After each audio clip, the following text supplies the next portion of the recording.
Good evening, everyone. We'll get started in just a minute or two just to make sure that everyone has the opportunity to get on. Thanks for your patience.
Good evening, everyone. I'm excited to see you all and kick off what's our final regular Student Senate meeting for the semester.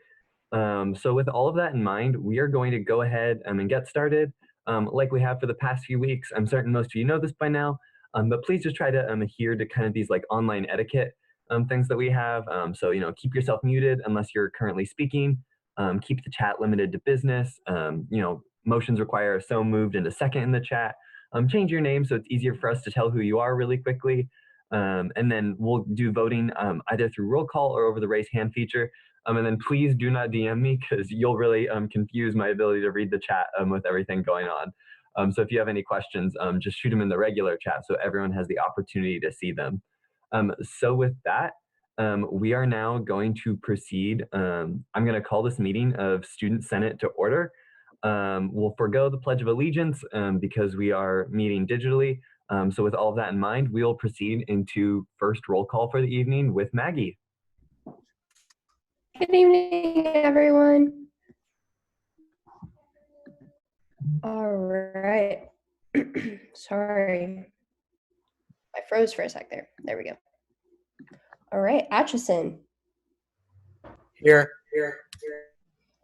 Booze. I'm here. Brown Alex. Here. Brown Madison. Here. Bruce.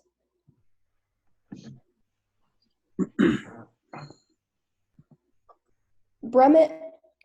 Here. Bruna. Here.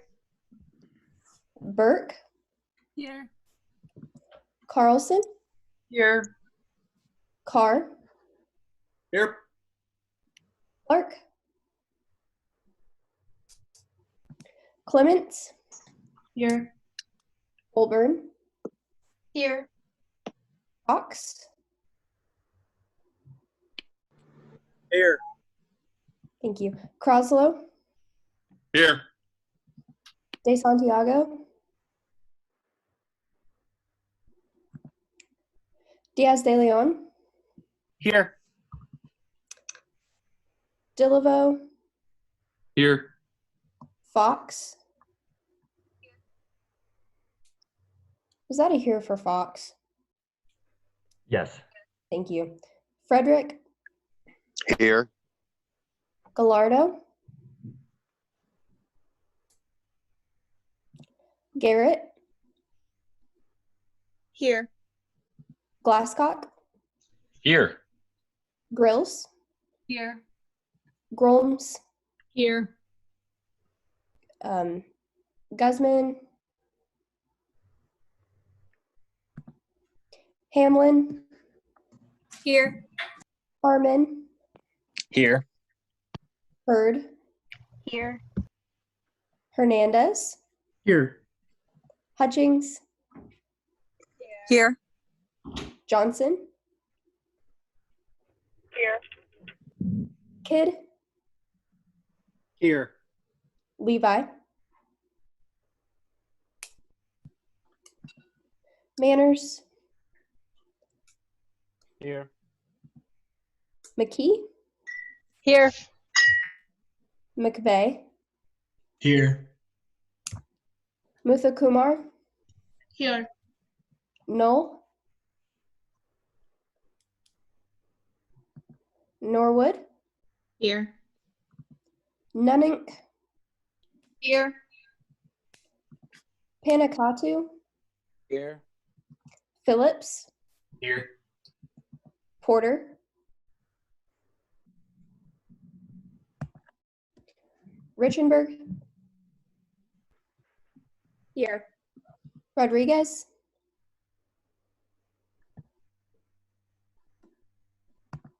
Rossi,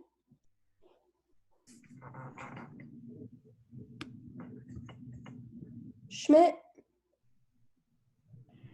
Here. Shunjay,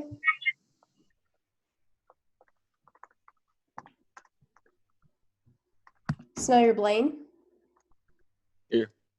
Snyder Ben, Vance, Here. Wagner, Wallace, Here. Ward, Here. Watkins, Wilcox,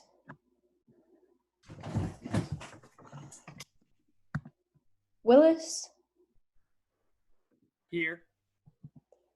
and Windholtz. Here. Okay, was there anyone I missed or Senator Shunjay is here. thank you. All right, and with that, we have 45 senators present. Perfect. Thanks, Maggie. With that, let me pull up our agenda for the evening, and then we can continue on. So next up on our agenda for the evening, we have approval of the minutes. The minutes were sent out yesterday. So with that, sorry, hold on. Let me pull up my chat really quickly. With that, unless there's any corrections to the minutes, can I get a motion to approve the minutes? Moved by Senator Kidd, seconded by Senator Manners. Are there any objections to approving the minutes? Seeing none, the minutes will stand approved. We'll now move to the next portion of our agenda, which is announcements. So looking at our announcements for the week, like I said at the beginning, this is our final regularly scheduled Student Senate meeting of the semester. I would like to remind everyone, and I'll be talking about this more in my director's report later, but we will be having a final special meeting of this semester on Thursday, May 28th at 7 p.m. over Zoom. And this will be to review all final privilege fee adjustments that we have for the year. If you are have concerns about making this meeting unable to attend, do know that proxy votes will still be allowed like regular. So that's when you have someone else vote for you. So I will make sure that that form is clear and sent out ahead of time. So please reach out to me if you have any concerns or want to give input before that meeting if you know you will be in a potential place that you won't have access to internet or something like that. I also am included with the final draft of the agenda this week. The 2020 SGA Elections Commissioner report was submitted.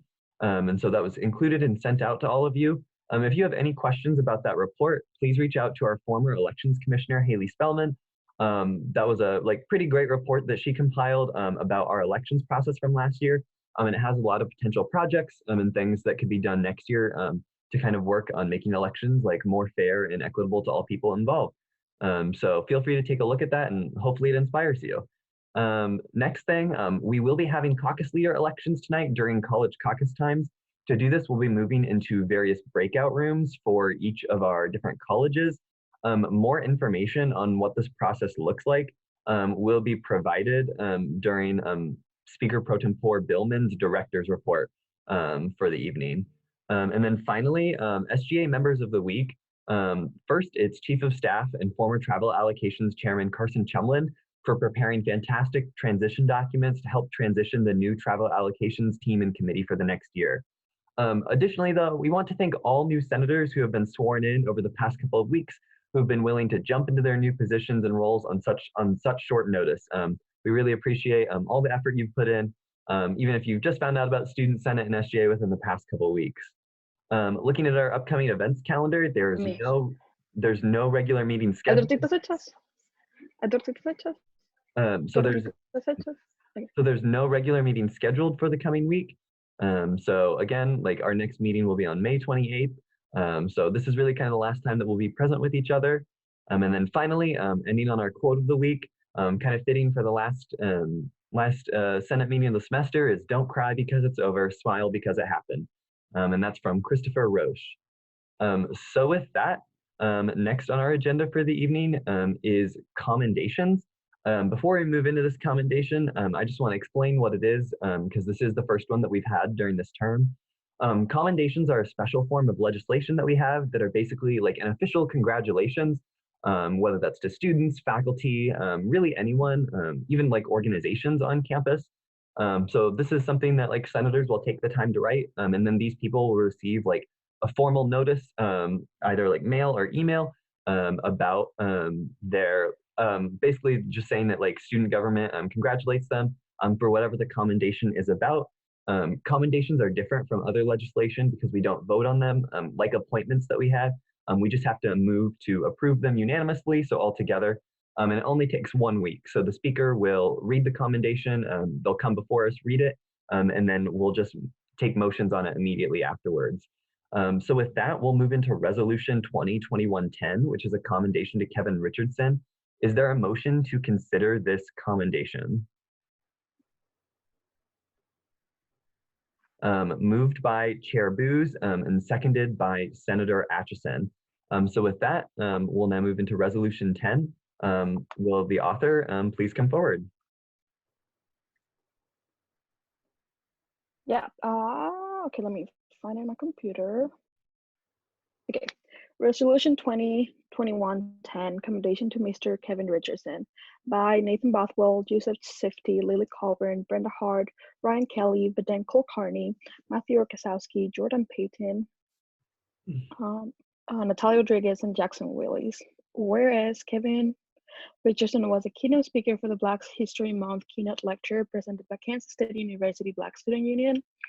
Whereas this event took place on Monday, February 17th, 2020 at 7 p.m. in the K-State Student Union Ballroom with over 100 people in attendance. Whereas students and community members were welcome to attend. Whereas Kevin Richardson is one of the Central Park Five, now the Exonerated Five.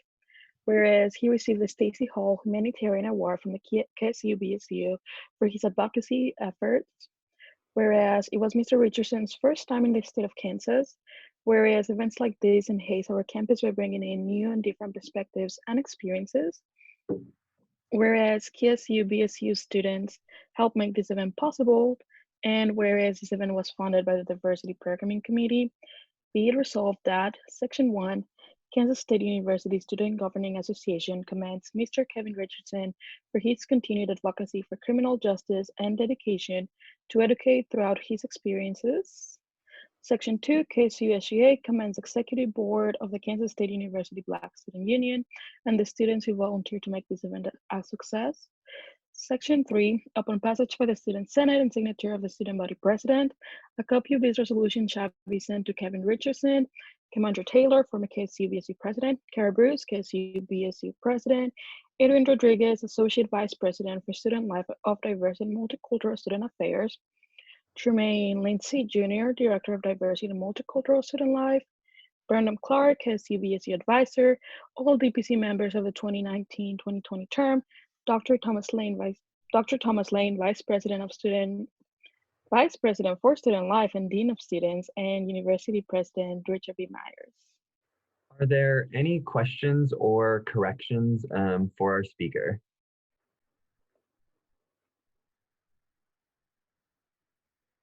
Chair Booz? Yeah, I have hopefully a friendly amendment. Could we change the title to Commendation of Mr. Kevin Richardson and the K-State Black Student Union, Kansas State University Black Student Union? Yeah. I think that better reflects what the commendation sections are. It does, you're right. Cool.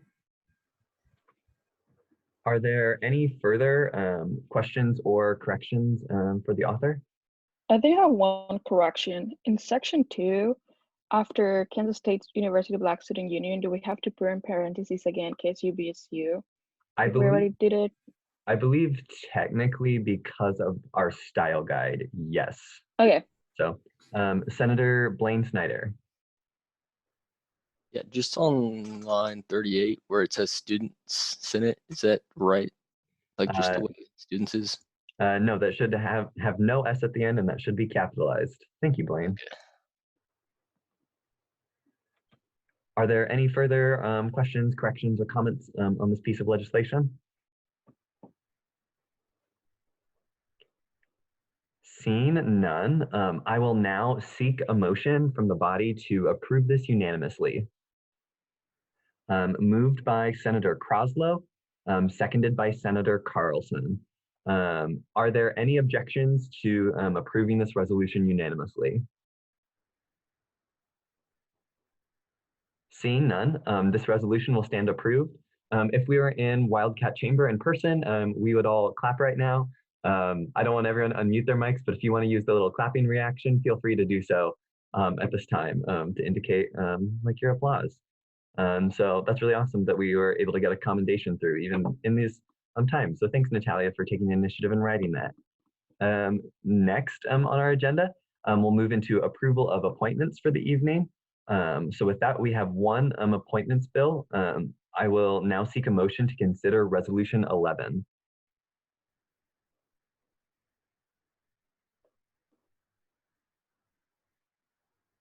So moved by Senator Carlson and seconded by Senator Hurd. With that, will the author of Resolution 11 please come forward? All right. Hello, everyone. This is Resolution 2021-11, approval of new student senator by Senate Operations Committee. Whereas there's currently one vacancy for the position of student senator for the College of Business, and whereas Blake Phillips has the next highest vote total of eligible and willing candidates in the 2020 SGA general election for College of Business student senator. Be resolved that Section 1, the following individual be approved as a student senator for the College of Business, Blake Phillips. With that, are there any questions or corrections for our author?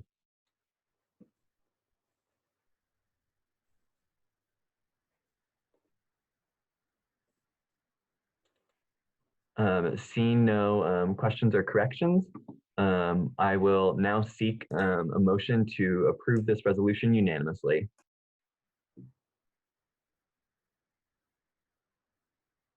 So moved by Senator Kidd and seconded by Senator Johnson.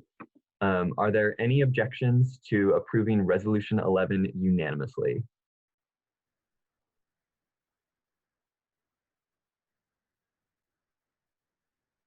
Seeing no objections, this resolution will be approved. Senator Phillips, if you want to unmute yourself and put on your video, we will now get you sworn in. And could we have anyone else who isn't sworn in also do that? Yeah, if you have not been sworn in over, like whether if you haven't been here for the past couple weeks or anything like that, feel free to unmute your video and sound as well. So you can take the oath of office right now. So feel free to join on in.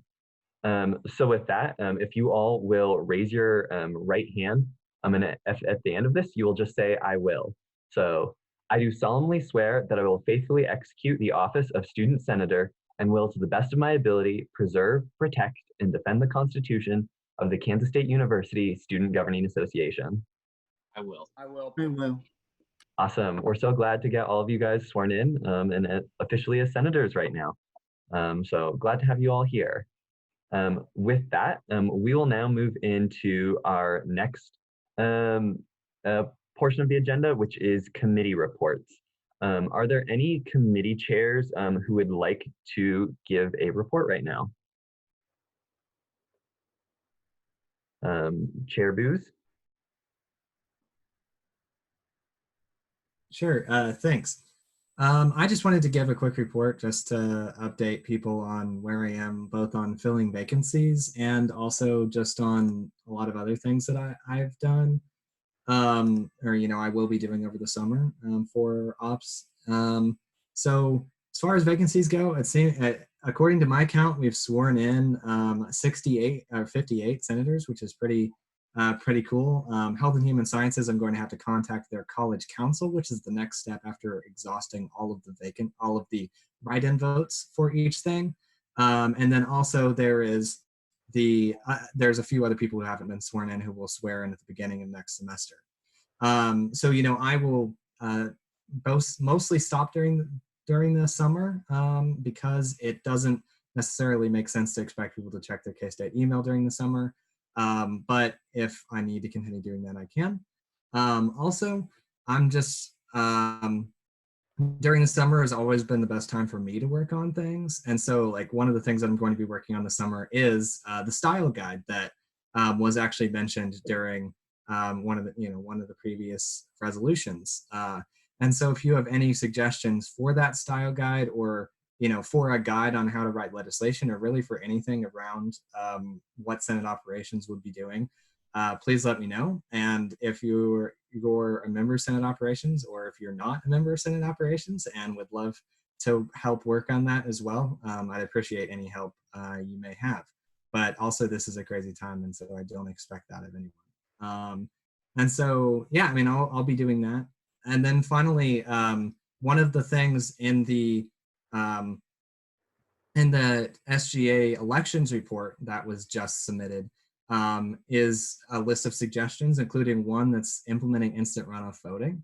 And if you know me, I have a soft spot for that. And so I've been working with a small group on that. And if you are interested in helping out with that, please contact me and I can put you in contact with the entire group. So yeah, thanks. And I look forward to working with you as your Senate Ops Chair. Does anyone have any questions for Chair Booz about his report?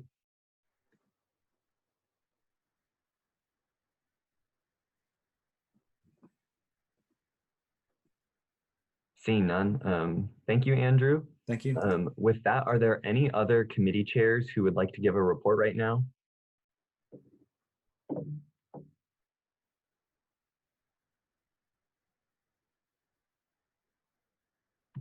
Seeing none, we will now proceed into directors' reports. I'd like to give the first director's report for the evening, and then I'll open up the floor for anyone else who has anything. So I have just kind of 3 agenda items, but one is a little bit longer to discuss. So to start off with, to recap, we had the committee interview process over the past weekend. I think this process went really well. While it was time consuming for us on our side, it was really informative. And for those of you that I don't know as well, getting the opportunity to just talk and hear you speak about what you're passionate about was really fun and really exciting. And I really enjoyed that opportunity. I also would just want all of you to know that your committee chairs put in a lot of hard work and hours of deliberation into this process. So I don't think it was easy for them, but I think that they got a lot out of it. And I'm really happy with our committees for the year. I think that all of them are looking really strong and looking really great for the year. So big props to the committee chairs that I just want to give right now for all of the hard work and time that they put in, particularly compared to not only committee chairs in years past, but the fact that we did the whole thing digitally too. So that was a really great experience, and I hope that you all enjoyed it as well. The next kind of short little update item that I have for all of you is that I actually was on a 2-hour Zoom call today with the newly elected student body vice president from KU's student government. So that was really informative, and we got to talk a lot about their like budgetary issues and things that they're working on for the coming year. One thing that like I really enjoyed about that call is that they said that they're occasionally struggling with administration supporting like some of their student proposals and things like that. So I like, you know, kind of promised them that like we'd stand in solidarity with them before like the Kansas Board of Regents or anything like that to help them advocate for their student needs as well. So if you're ever looking to get in touch with people from student governments that aren't just our own, I'd highly encourage it. I have some like great friends and contacts at KU that I would love to offer you for the coming year. If you have any projects you're thinking that are a little bit bigger in scope and might require buy-in from people not just in Manhattan as well. So I just want to throw that offer out there. And then kind of the last portion of my report that's a little bit longer is an update on the student privilege fee and kind of some of those changes that I've been talking about both last week and this week. I'm going to stop screen sharing right now and open up a presentation. Chair Brown is going to kind of jump in with me since her and I have been working on a lot of this simultaneously along with President Whitmer as well. So hold on, let me get her kind of like slideshow pulled up so that way we have the ability to go over that. Really, we kind of wanted to spend this time just informing everyone about these like privilege fee processes. So that way, as we move into them later in the year, at our like kind of special meeting, that everyone's like pretty like equipped and informed on what this all looks like. I know we kind of talked about the privilege fee a little bit last week. So some of this information might be a bit of a repeat from last week, but we also have people who weren't here last week. So we just want to make sure that everyone is up to speed and on the same page. And so with that, let me begin sharing this presentation. So Madison, if you kind of want to give the first general overview and I'll kind of chime in towards the end and how it impacts Senate. Yeah, thank you, Nathan. So just to go over some general specifics a little bit to make sure everything gets covered, starting off with what is the privilege fee? This is an additional fee to tuition. This past fiscal year, it was $472.50. The privilege fee fund is around $16 million, and that's what the privilege fee committee allocates out. This is a floating fee, which means it's based off of student enrollment, which means even though in the past few years the committee has been decreasing the budget and the amount of money the privilege fee is spending, because we've had a larger decrease in enrollment, the privilege fee has still increased. So it's not necessarily because of lack of fiscal conservativity with the committee. It's just that because it is a floating fee, it's very dependent off of student enrollment. And then this is something that is set by the committee, but is going to be approved by President Myers as well as by KBOR. And one of the really great things we love about the privilege fee committee is our recommendation is always accepted by President Myers. And so it really is a lot of power and student voice that we have. So looking at the entities that we allocate funds to, the big three are going to be Lafine, the Union, and the Rec. And so those make up around 54% of the privilege fee allocation. And then we also do have around $2 million worth of bonds that we are paying for the Union and the Recreation Center. And then to the right is a list of all the other entities. So whenever we're discussing in the following slides, pulling out entities and changing their allocations, these are the organizations and groups that we're going to be discussing. Next slide, please. So you've probably heard a lot of us talking about this new process that we're going through, and essentially this is what it is right here. So this past year, we added a clause. Sorry, am I cutting out? You're back now. Okay. This past year, we added a clause in our privilege fee contracts, essentially saying that if we had insufficient collection of funds, we would be able to pull these entities out of cycle and adjust their funds. One of the main reasons we did this was because of enrollment. So if we had a particularly bad year in enrollment and we weren't able to cover the amount of money we had promised entities, this gave us a little bit of flexibility. And it also just happens to be very, very convenient for if there happens to be a global pandemic, which is something none of us were expecting, but very good projections from Jansen and the other groups that worked on creating this clause. So this was put into our contracts and essentially says that entities need to submit an impact statement, and that will be reviewed by the privilege fee chair, the speaker, and the student body president, and then passed and reviewed by the privilege fee committee as well as Senate. So going forward to what this process is going to look like for all of us, all of the entity directors have been notified, and they will be sending a impact statement, which essentially says what a 2 to 3% decrease is going to look like on their budget. The reason we chose a 2 and asked for a 2 to 3% decrease is because this is kind of the realistic amount that we're looking to decrease for each entity. Although the clause does say a 1, 3, and 5% increase, we decided to keep it to more realistic because we don't think we're going to be cutting any entities by more than 5%. So once those impact statements are selected, Nathan, Tell, and I will go over those. We will give a recommendation for what the allocation for each entity should be, and then that will go to the Privilege Fee Committee. The Privilege Fee Committee was just decided this past Sunday, and we already have some planned meetings coming up very soon. So thank you all for jumping into that and your hard work. And they will be able to read the impact statements, give any adjustments that they feel is needed, and then that piece of legislation will be brought to Student Senate. And so this is the reason that we were having the special Student Senate at the end of May, because Senate needs to vote on and approve this piece of legislation. So that's a general overview of the process that's happening, why there's going to be a special Senate called, and essentially what we're going to be going forward with for the next few weeks. So Nathan, do you have anything you would like to add, or can I answer any questions? Yeah, the only things that I would add on to here, kind of like Madison said, for those of you who are a little bit more seasoned, this will not be a single, like in times past, we have a different privilege fee bill for each contract. This is actually going to be a single bill that alters the entirety of the privilege fee budget. Just so everyone knows what that will kind of be looking like. We're going to be looking at the whole budget and not the individual contracts of each group. And then additionally, I just wanted to verify and reiterate to everyone that we will be having that meeting on May 28th. The process for having a special student senate meeting is that the student body president is the only one who can request that. And Tell sent me official documentation asking for a meeting at this time. And we just require at least 24 hours notice on that. We obviously have far more than 24 hours notice right now. So I really just wanted to get it on everyone's calendar and well prepared ahead of time. Madison, your presentation was great and covered about everything that I had. So I don't really have anything else to add to this, but I would love to take this time for both Madison and myself to answer questions. If you have questions about anything I kind of presented on earlier, as well as this privilege fee stuff, we'd be happy to take those questions right now. Like I said, we really wanted to share this to make sure that everyone was informed and aware of what this process looked like. So right now, is there anyone that has any questions or needs any sort of clarification on the privilege fee, how it works, special student senate meeting, anything related to that at all? Senator Burke, I see that you have a question.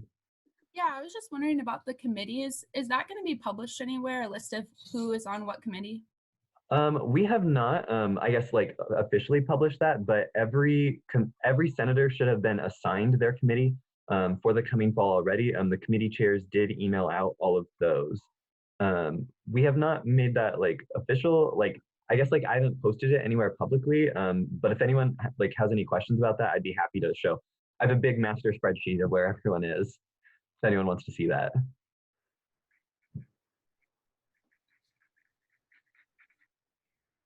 Are there any other questions about anything that either myself or Madison discussed?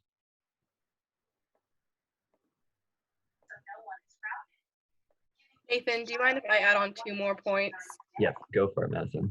The first one, and then I'll answer your question, Chair Rodriguez. The first one is that this allocation change is going to be beginning for fiscal year 21.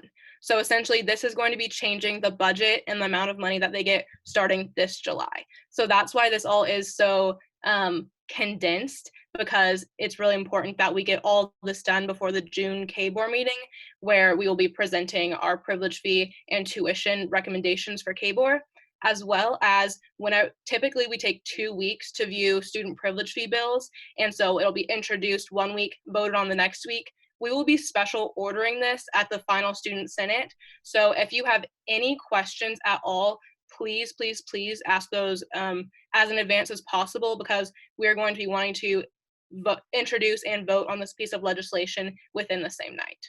Yes. And then, yeah, Natalia, go for it with your question. Okay, yeah. So if the privilege fees meeting are gonna be open to anyone to join if they would like to. So I would like to join. I just like email one of you to get the Zoom link. Yep. Okay, thank you. Madison, do you know when those meeting times are right now so we could just tell people? Yes, so we will be meeting next Monday, May 4th at 5:30. We will be meeting the following Monday at 5:30, which is finals week. And then we will be meeting the following Monday at 5:30. And I can send out, actually, if you're interested in joining those meetings, if you could send me an email so I can send you the Zoom link. My email, I can put it in the chat. But that would be really beneficial. And so the first week, we're basically going to be going over a little bit of training for privilege fee. The second week, Nathan and I will be presenting our recommendation for the budget allocation. And then the third week, the committee will really get into that discussion and voting on that piece of legislation. So if you have any of those meetings that you just want to pop in, bring some thoughts to the committee, we would love to have you. And that gets into a really great point really quickly, just before we move on. I'd like to remind everyone that like every committee meeting is open and available to all people. Since it's the spring right now, we're obviously not all meeting, and Zoom adds an extra wrinkle into all of that. But like reminder, yeah, if you ever want to attend anything, like you're always more than welcome to go. Intern Coordinator Heatherman, I see that you have a question.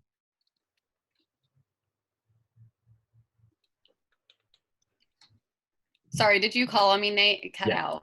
Yes, I did. Okay. My question was just if privilege fees last scheduled meeting as of now is that kind of like 10 days before our special student Senate meeting.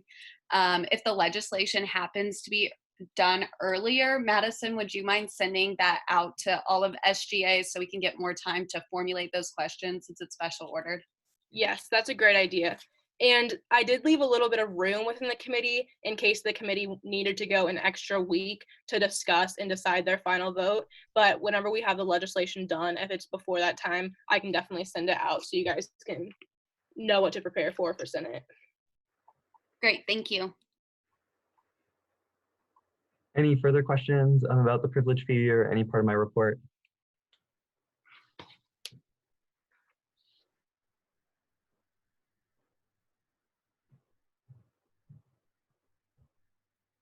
Seeing none, we'll proceed on with the rest of our meeting. But like Madison and I have said, if you have any questions about this process at any time, do not hesitate to reach out. We're happy to answer any questions that anyone has. So with that, we'll continue on with directors' reports. Are there any other directors who would like to give a report? Mr. Speaker? Yep, President Whitmer, you have the floor. Sweet. Yeah, so I'll keep this brief.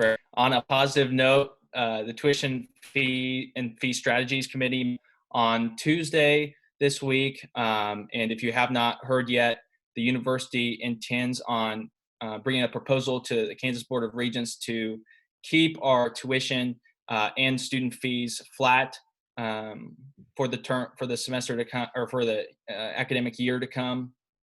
To my knowledge, we are the only Kansas institution that is bringing a proposal like that. And so that is good news, I think, for our students, despite challenges that we will inevitably occur.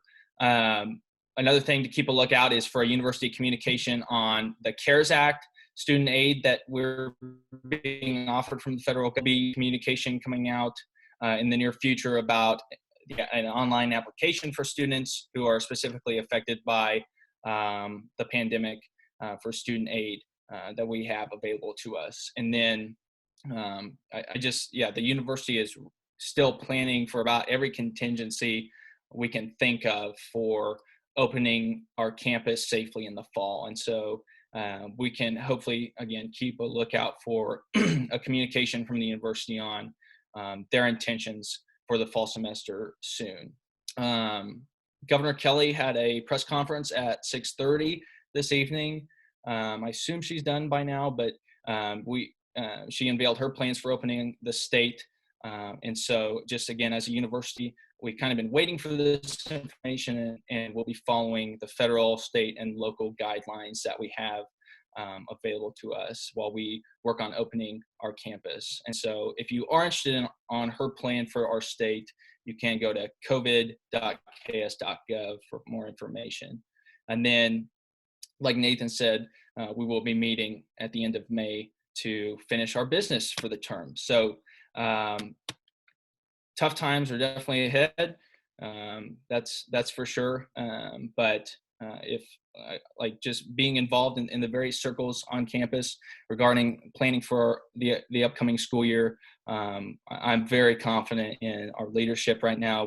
We're super blessed, and I think a lot of times we take for granted the leadership we do have from not only administrative circles but academic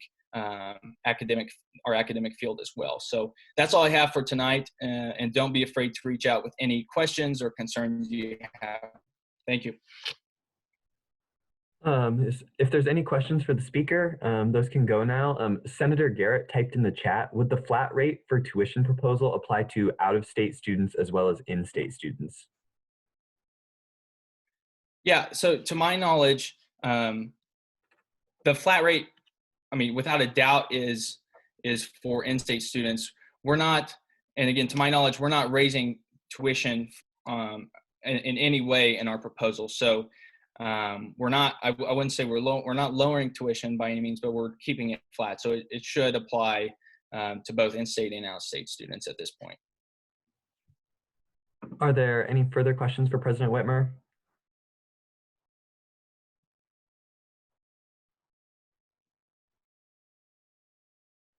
Seeing none, thank you, Tal. Are there any further directors who would like to give a report this evening? Intern Coordinator Heatherman. Hey everyone. So my report's pretty brief, but everybody should have just received an email from me and Megan that has the intern program reference form. So if you all can think of some people either from your classes, other organizations you're a part of, or some great high school seniors that are coming to K-State next year, please go ahead and fill that form out. Since we don't have traditional orientation and enrollment happening this summer, that's normally a big recruitment tool for us, as well as some in-person activities where we're able to recruit those students.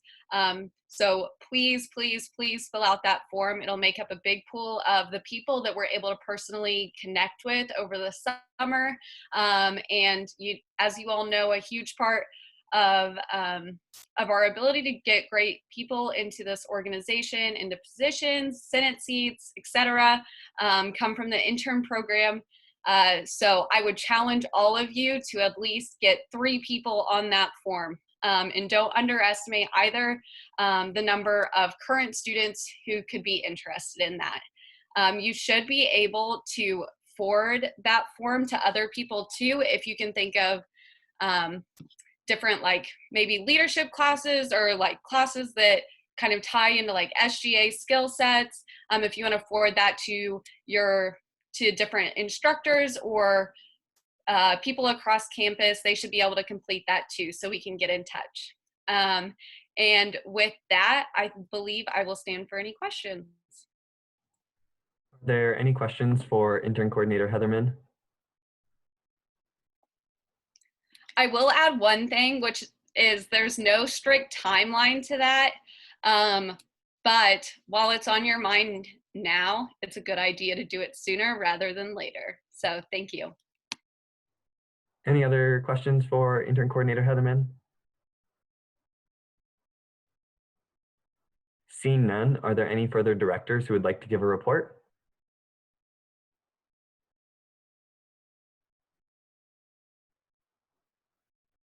I would if no one else has one. Speaker Pro Tempore Billman, you have the floor, and I will get your presentation pulled up right now.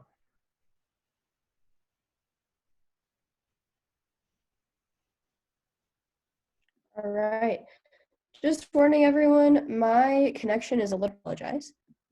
But tonight we have something really exciting happening, and we will be selecting college caucus leaders in just a sec.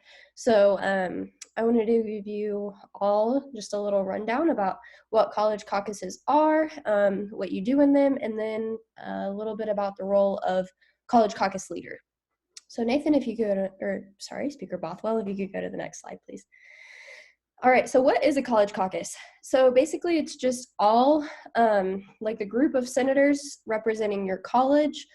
Something interesting that I learned today is that members of SGA not currently serving as a senator are technically still part of their college caucus. They're just an ex officio member and don't have voting rights. So that's exciting. And then next slide, please. What does the college caucus do? So really, this is just a really on-hand, tangible way to get involved in your college and directly represent the people that you were interested in representing in the first place when you decided to run. So the caucus unifies as one voice to represent your college and related issues. They promote student voices in college fee proposals. They nominate a member to serve on the Tuition and Fees Strategies Committee, which President Whitmer just talked about. They vote and set on fees for colleges, as well as they have a say in what tuition looks like. So a member from your college caucus will get to serve on that, which is a really cool opportunity. They get to ratify constitutional amendments from their college council. So you work pretty closely with your college council. And this is the most exciting part, I think. They get to perform outreach to their college about SGA. I will add that these are just, you can go on, Nathan, thank you. I will add that these are just like the legislated duties. If you get inspiration in your college caucus, that's awesome, and do whatever sort of outreach or opportunities you have. I know in the past, like caucuses tend to write commendations for professors together or just little things like that. So this is really what tonight is all about, what we'll get to in a few minutes. So what does the college caucus leader do? So they obviously chair caucus meetings. They schedule meetings between the caucus and college leadership. So that could be professors or deans, whoever you want to work closely with. And then they relay information between deans, SGA leadership, and college council. They coordinate college outreach, which again is like my favorite part. And they will attend a bi-weekly meeting with me. So once every 2 weeks, we'll have a meeting. Historically, that has been on Thursday nights at 6 o'clock right before Senate, but don't let that discourage you from showing interest in this position because I am flexible about that. So drum roll, please. Who can serve as a college caucus leader? You all. Anyone can serve. If you're even the slightest bit interested, I encourage you to run. Even if you're brand new to Senate, no matter how long you've been here, if you feel passionate about this, run for college caucus leader. So finally, to wrap this up, this is what this evening is going to look like. During college caucus time, we will put you into a breakout room with members of your caucus. We'll be there for about 15 minutes. Speaker Bothwell and I decided that that was probably ample time. I encourage you to introduce yourselves because we do have a lot of new senators tonight, and then express interest for serving. If you want to serve in this position, just be like, hey, I'd like to put my name in the hat for this. So each person who's interested can talk for a couple of minutes about why they want to serve.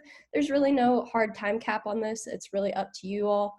But just be courteous of one another and like be courteous of other people's time. You guys know that. And then if there's more than one person interested in serving in this role, please personally reach out to Nathan or I so that we can join your room to kind of facilitate voting and count votes. And then once you're done with all that, let Nathan and I know so that we can bring you all back to the main room. And then feel free to talk amongst yourselves, get to know each other, and share goals that you have for the year. I will now stand for questions, and I also would invite Speaker Bothwell to answer questions that I might not have the answer to. Are there any questions for myself or Speaker Pro Tempore Billman about this process? Immediately after director's reports, this is what we are going to be doing with for our meeting. So does anyone need any clarification? Curious at all about the position of caucus leader or what college caucuses do?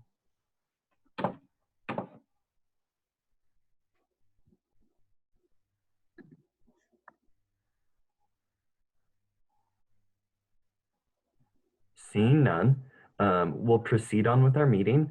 Are there any other directors who would like to give a report right now?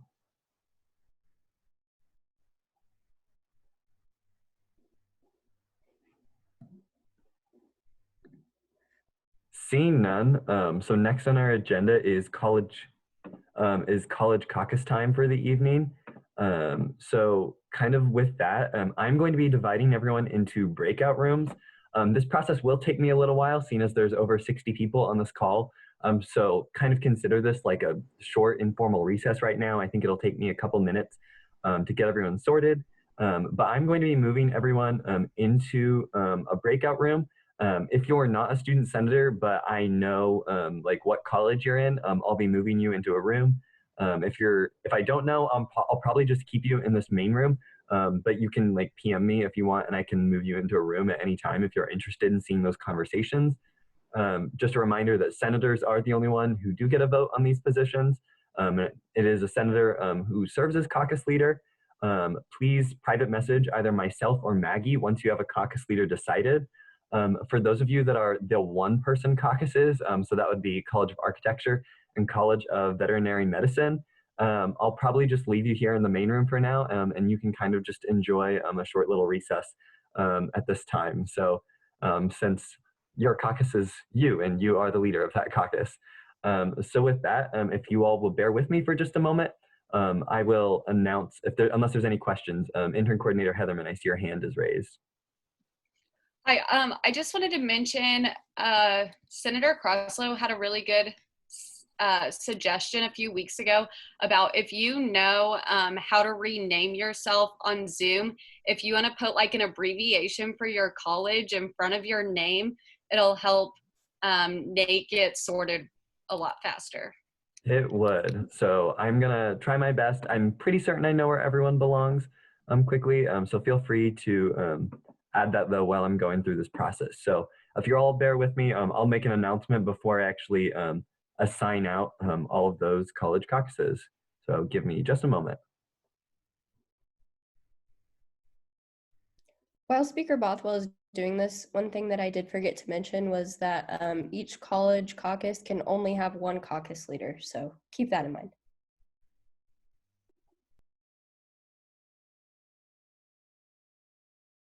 Maggie, can I ask a question? Yeah, of course. How do you suggest that we vote on caucus leaders?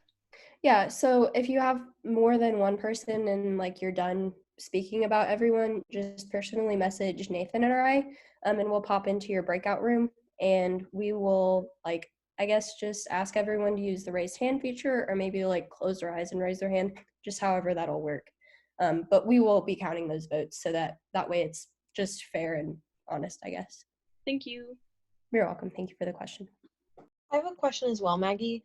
Yeah, It's of Lily. course. Are you wanting, like, is it okay for us to have discussion/debate about the individuals, or do we just want the individuals to present and then we all vote? It's really up to you all. The way that it's legislated is that the college caucus gets to decide how they run this. So whatever you all feel is appropriate. Okay.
Okay, so I think I have everyone assigned as close as possible, but there are a lot of names.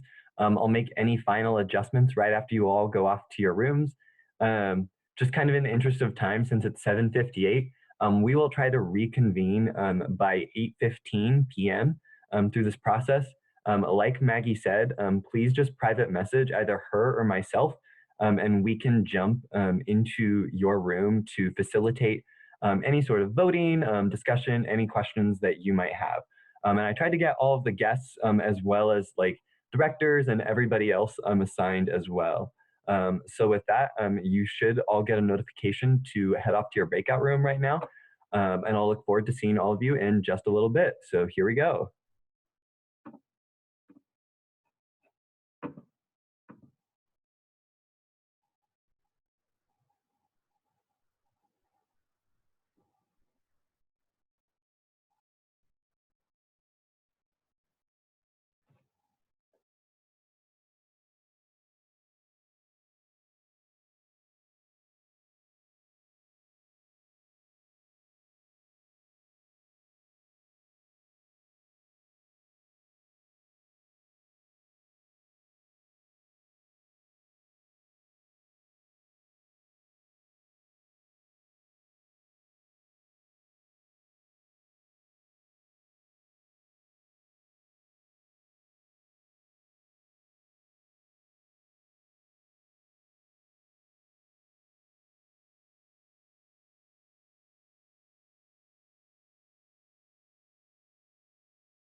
Hey, Cameron, what track are you on for finance?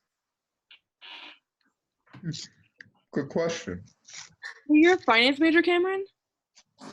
No. Marketing major. Oh, why did I think you're a finance major? Hey I guys, should just skip my This is brain. like Well, because you're finance director. Guys, I think Nate Bothwell is trying to talk to us. oh, well, I was gonna say, I just got a message asking me to come in and help. Do you all have two candidates that you want me to like tabulate between? Snyder and Phillips. Snyder and Phillips. Okay. So what we will do for this, just to kind of keep it fair, those of you who are senators, if you just want to PM me who you are voting for. And then I also got a question. Are people allowed to abstain? Like any election, I would always say that you have a right to abstain. In a usual vote, you'd have yes, no, abstain. I guess here you have two candidates. I would encourage you all to just vote, though. I think that would be most ideal for everything. So with that, I will wait if you all just want to send your votes into me.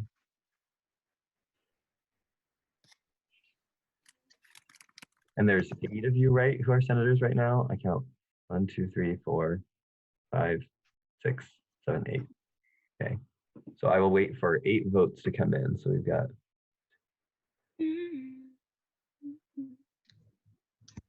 Nate, just curious, what do we do in the event of a tie? We work that out. So I have got. Rock, paper, scissors. It's very fortuitous you asked because there is one. And so. Dang. So I guess kind of on this point, I don't really know. The rules for electing caucus leaders really do just like leave it to the colleges. Do you all have any suggestions or anything like that? Go for it. Ashley, what were you gonna say? Ashley Grills, what were you gonna say?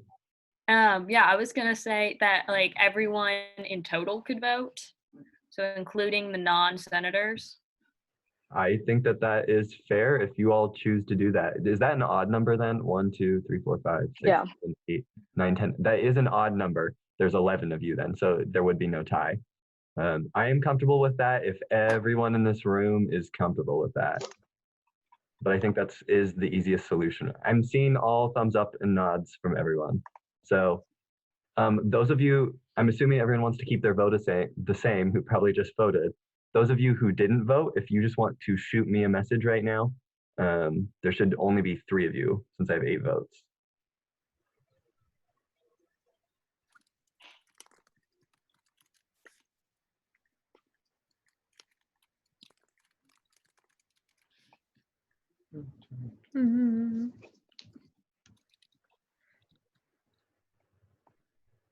Okay, so with those votes in, give big congratulations to your new caucus leader, Blake Phillips. So that's super exciting. Congratulations to all of you. If you all want to go back to the main room, feel free now. I will let Maggie know. I think we only had 2 left when I moved into this room. So you all are like perfect timing, like for getting this all figured out. So with that, I will see you all in just a sec. Wait, how do we go back? Oh, never mind. Just Hey, leave gang. her.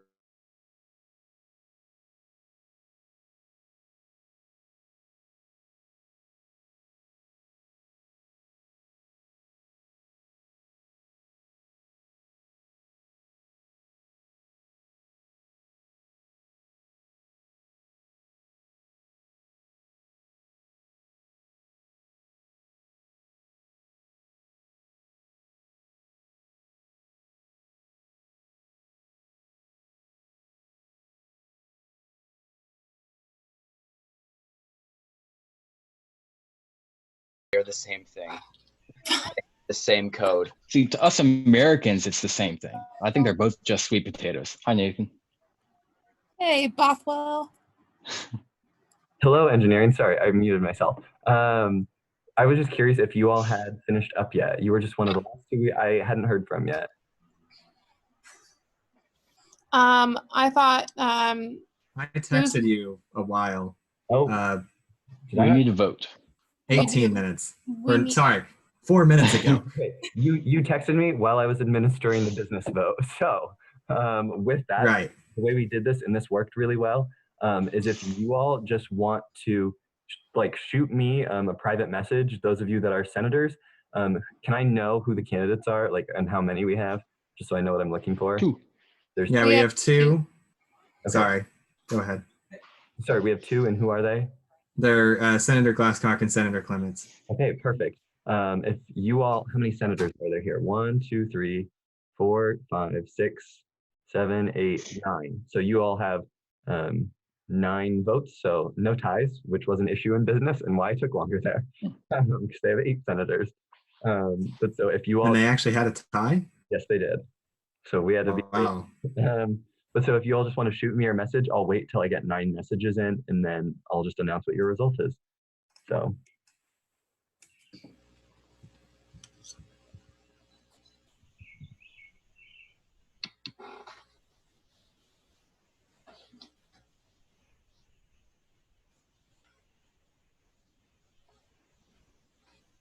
So I'm at 6 right now, I'm counting.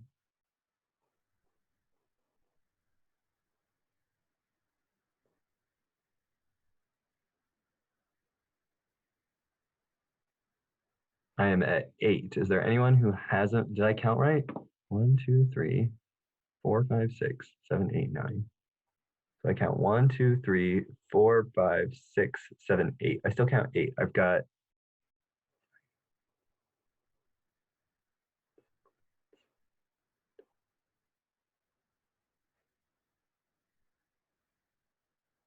there we go. So let me just double check my count. 1, 2, 3, 4. With that, I have your new caucus leader is Sydney Clements. So congratulations. With that, you are all free to leave the breakout room, and I think that we are all good and we'll be able to continue on with our meeting. So thanks for this process, guys. I really appreciate it. Yeah, thank you. Congratulations, Senators Clements. Thank you. Yeah, way to go, caucus leader.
Okay, good evening, everyone. We should all be back in the main room now.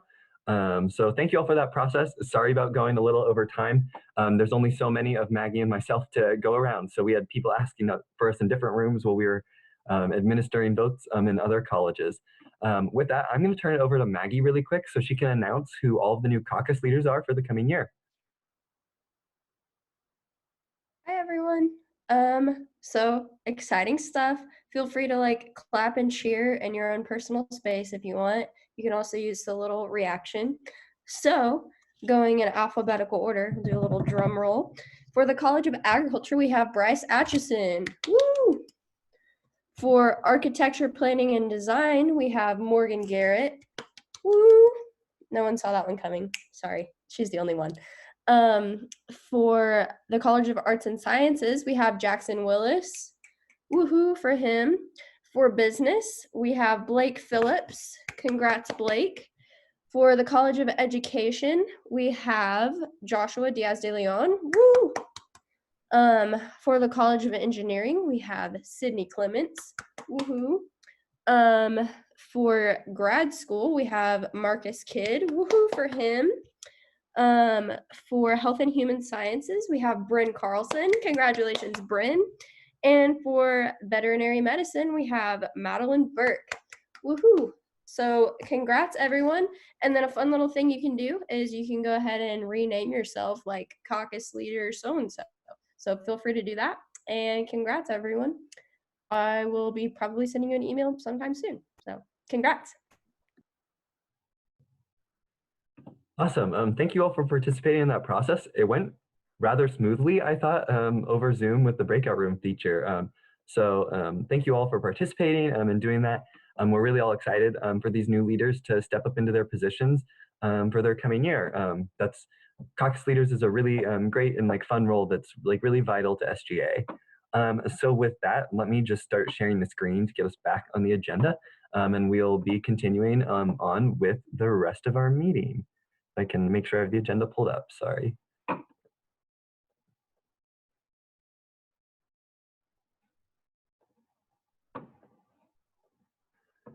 Okay, with that, we'll be continuing on. So after college caucus time, we have approval of minor allocations, which we have none tonight.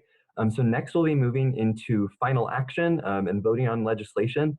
The first bill that we have is Bill 2021-02, which is the academic competition team allocations, which was referred back favorably from Senate Exec 9-0 to 0. So with that, will the author of this piece of legislation please come forward? Sai, I believe that's you, and I saw you on the call earlier. Yes. With that, you have first right to debate on this bill for the evening. All right. So just for a reminder, my name's Sai. I was the treasurer this prior term, 2019 to 2020. This committee met during my my term, so that's why I'll be presenting over it. So just a reminder also, the academic competition team committee seeks to allocate $90,000 from the student activity fee, which is part of PRIF fee. This fund seeks to designate funds to various teams that are designated as academic competitions teams. And this year we had 32 different applications totaling approximately $195,000. So as you can see, that is much higher than 90,000 allocated. So each group was unable to get the amount they were fully requested, but our committee worked diligently and as fairly as possible to allocate as much as we can for each team. So I won't read off each individual contract, but those are all listed there, and the total comes out to exactly $90,000. And I guess something else to note that these are the way that these funds are allocated is a reimbursement process. So if there are issues in the future with travel, if these teams are unable to travel, those funds are not actually distributed to them, since it's a reimbursement process. That those funds will actually be kept in a reserve account for future years. So that's all I have. Thank you. Are there any questions for our speaker?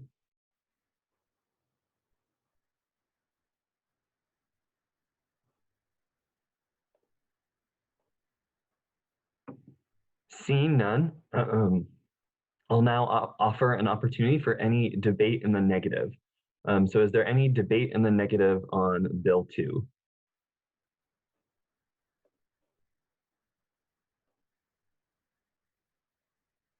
Is there any more debate in the positive on Bill 2?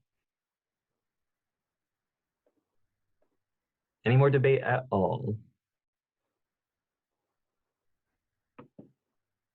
Seeing no debate, we will now proceed into a roll call vote on this bill. So Senator Billman will get the roll call set up. Just a reminder for anyone who might be new in the past couple weeks, because I think it's always good to know. Remember that your options when voting are yes, no, abstain, or if you don't know how you should vote, you can always pass and get it to come back around to you. So with that, I'll turn it over to Speaker Pro Tempore Billman to do the roll call vote. Right. Atchison. Yes. Booz. Yes. Brown Alex. Yes. Brown Madison. Yes. Bruce. Brummett. Yeah. Bruna.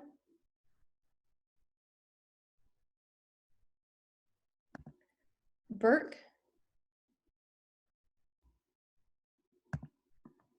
Carlson. Yes. Carr.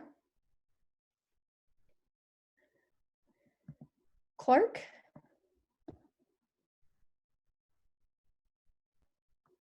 Clements. Yes. Colburn. Yes. Cox. Yes.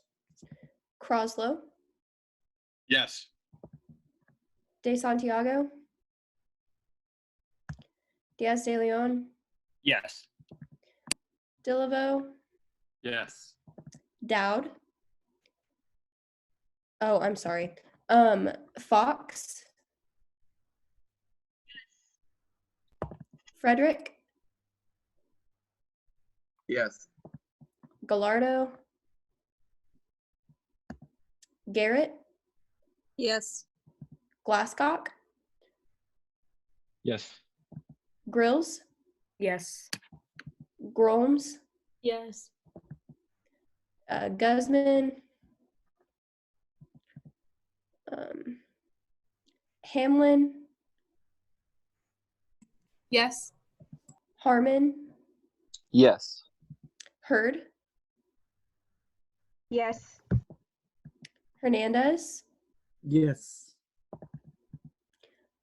Hutchings. Yes. Johnson.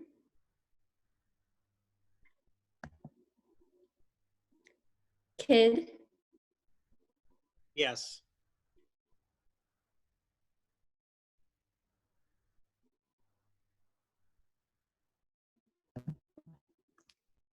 Thank you. Levi. Manners. McKee. Yes. Yes. Okay, McVeigh. Yes. Muthakumar. Yes. Knoll. Norwood. Yes. Nunnink. Yes. Panikatu. Yes. Phillips. Yes. Porter.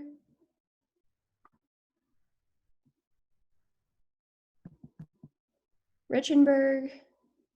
Yes. Rodriguez. Yes. Rossi. Schmidt.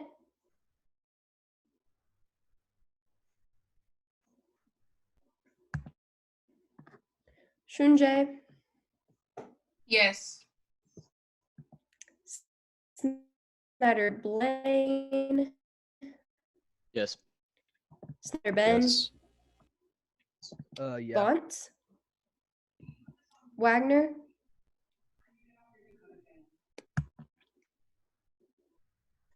Wallace.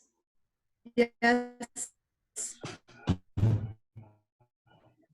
Ward.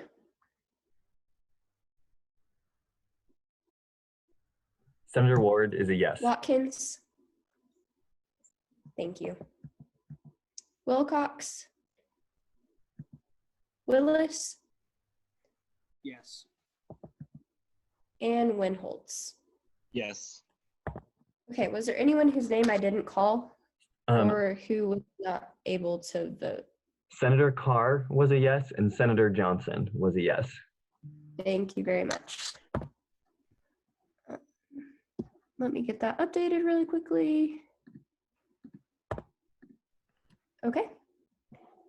And with that, Bill 2 passes 44 to 0.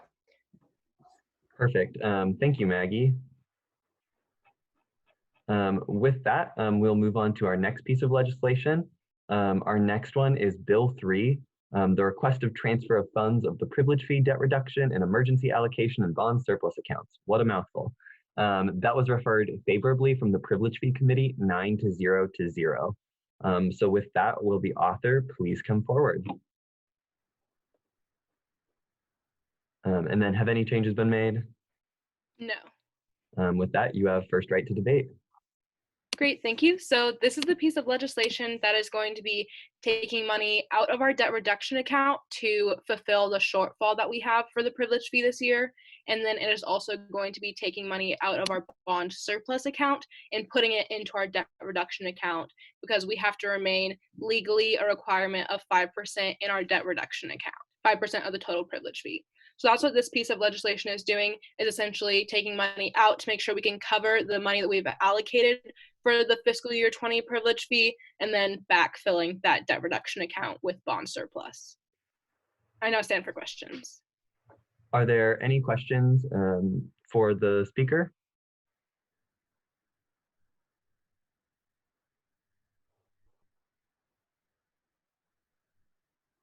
Seeing none, is there any debate in the negative on this bill?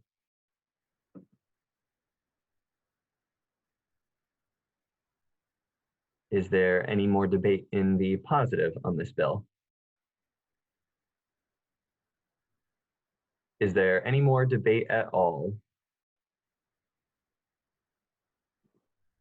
Seeing none, we'll proceed into just another roll call vote with Maggie. All right, Atchison, Yes. Booz, Yes. Brown Alex, Yes. Brown Madison, Yes. Bruce, Brummett, We're gonna abstain on this one. Bruna, Burke, Carlson, Yes. Carr, Yes. Clark, Clements, Yes. Colburn, Yes. Sorry. that's okay, Cox, Yes. Croslow, Yes. De Santiago, Diaz de Leon, Yes. Delaveau, Yes. Fox, Frederick, Yes. Gallardo, Garrett, Yes. Glasscock, Yes. Grills, Yes. Groms, Yes. Guzman, Hamlin, Yes. Harmon, Yes, sorry. that's okay. Hurd, Yes. Hernandez, Yes. Hutchings, Yes. Johnson, Abstain. okay.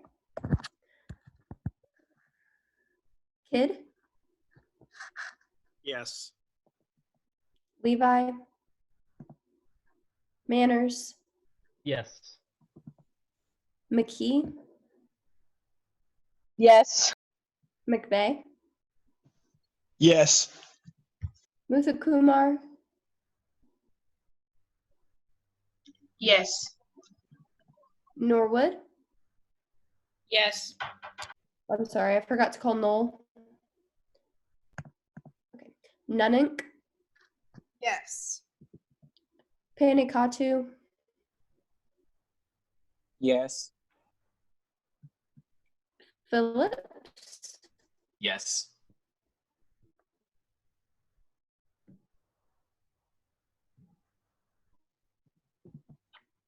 Porter, Richenberg, Yes. All right, Rodriguez, Yes. Rossi, Schmidt, Shunjay, Abstain.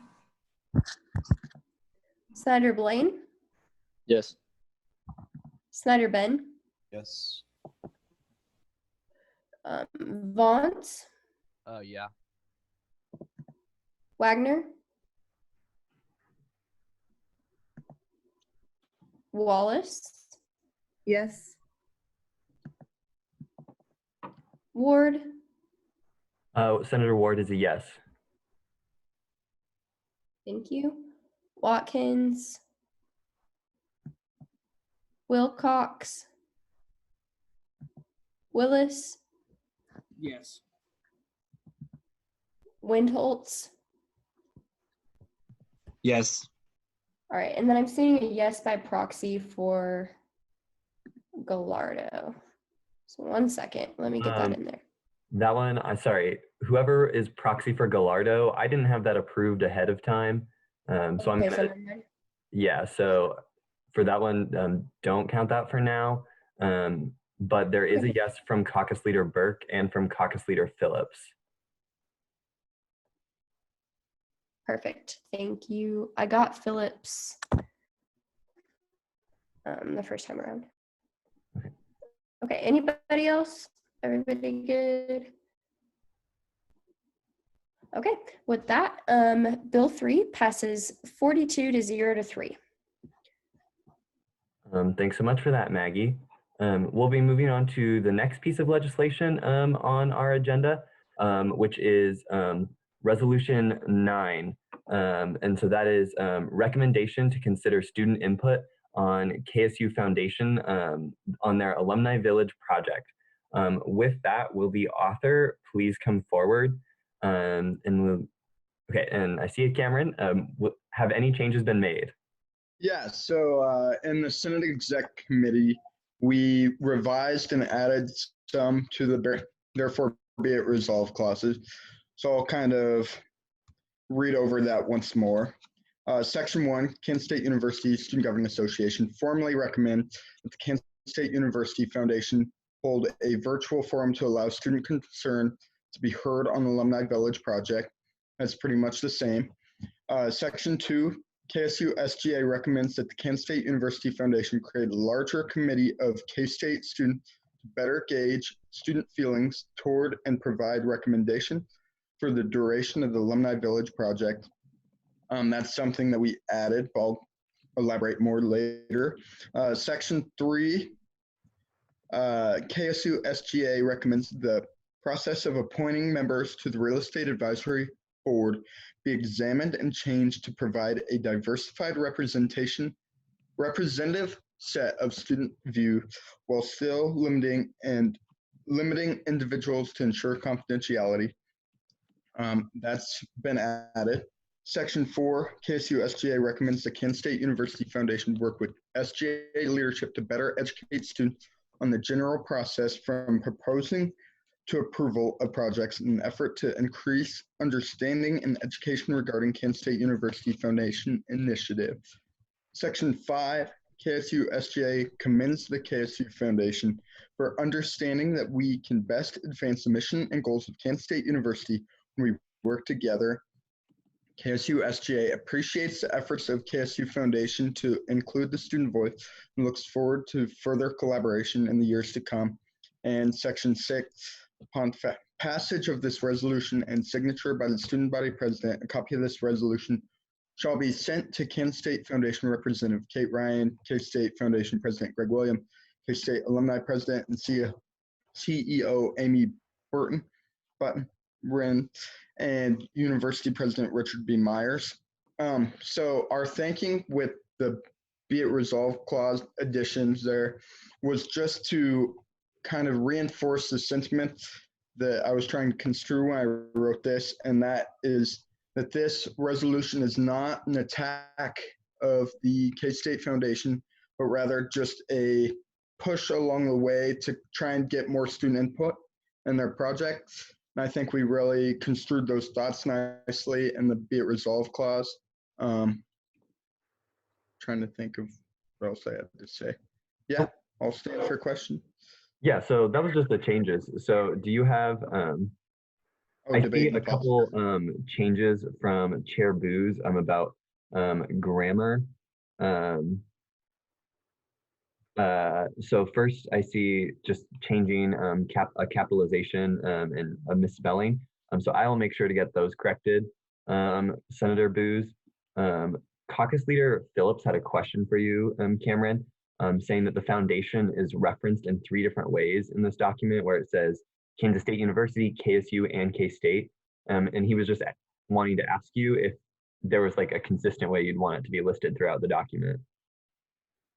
Yeah, I think Kansas State University Foundation would probably be most proper. Thank you, Senator Phillips.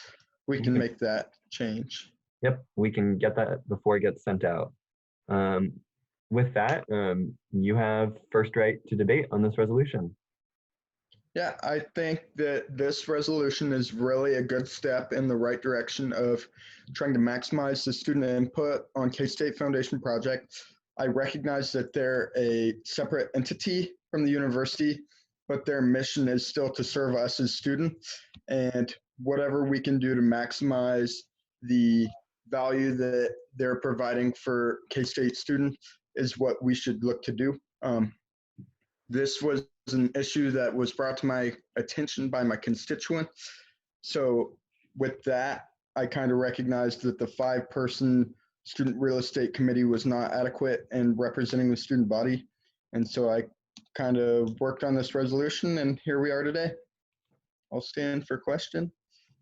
Are there any further questions for Director Koger? I just have another correction for capitalization.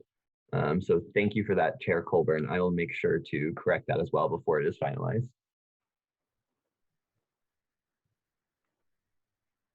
Are there any further questions for Director Koger about this resolution?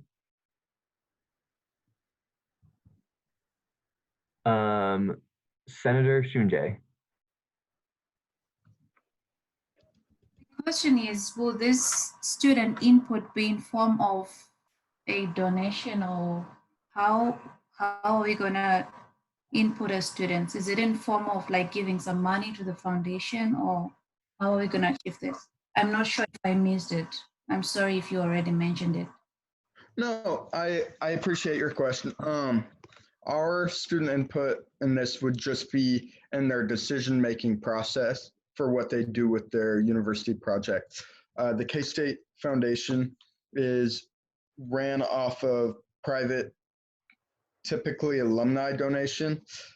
And so it would not be coming from our student dollar. Okay, thank you. Yeah, thank you. I have another question from Caucus Leader Phillips. Yeah, this is either for Cameron or I guess anyone who would have any idea. Do we know how far along like the process is with the Alumni Village? Like basically as to if this virtual forum and student input were held, basically if it's not too late to like reverse the decision, I guess. That would be something I'd have to defer on. I didn't have, what do you say? I think I'll take that actually. Go for it, Chair Booth. Yeah, if you're okay with that. So we had Jansen Penny, who was the former student body president and one of the people on that committee, that 5-person real estate advisory committee at Senate Exec. And so like basically, you know, his belief was that it was too late to change major aspects of the project. Like I mean, you can see the Alumni Village website already. It's very polished. I would also not personally believe that we'd be able to change much. With that being said, though, it can still change the precedent and kind of push forward the having students at the table and discussion. I got a raise hand notification from Senator Hines. Did you have a question? Or excuse me, Treasurer Hines. Did you have a question? Yes, I do. I was wondering if we need to create a committee for every real estate project that the foundation does in the future. Treasurer Hines, I'm gonna cut you off there for a second. Sorry, hold on. I'm gonna turn my video back on, everyone. So everyone, kind of as we move into debate and questions, I just want to remind everyone of the question rules that we kind of have established just to make sure that the process is fair and equitable. So some of those rules include, don't ask questions that are debate-like. Basically, don't try to like attack or accuse someone during the process. You really shouldn't be asking questions that you know the answer to already. And kind of the other big one is asking about hypotheticals in terms of, Alan, I'm not trying to pick on you right now, but you're kind of asking Director Koger about like a hypothetical scenario of what we may or may not need to do in the future. And so with that, with questions like that, I will typically step in just to like notify that. If the person taking questions feels like they can answer the question and they're more than comfortable with it, that's fine. But they are more than allowed to like refuse like a question, particularly if I like step in. And again, I'm reminding everyone, like these rules exist just to like protect the speaker and not make them feel like on the spot and like under pressure from all the like student senators. Like it's really meant to be an opportunity for all of you. Questions are meant to be like exploratory. They're for you to like be curious and get answers to things that you don't understand. But if it's kind of in the form of debate, like please make your own debate on any sort of topic. That will be more than welcomed.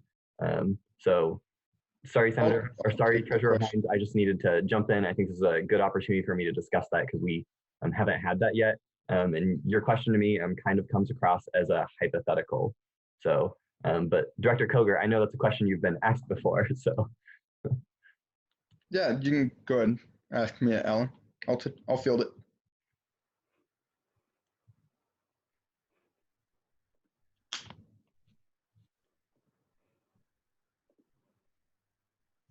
Were you done asking it, Treasurer Hines?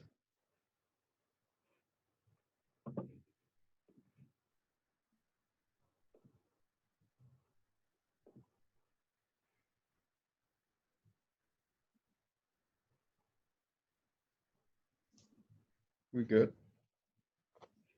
I don't know if Alan, you are currently muted. I don't know if you wanted to continue your question.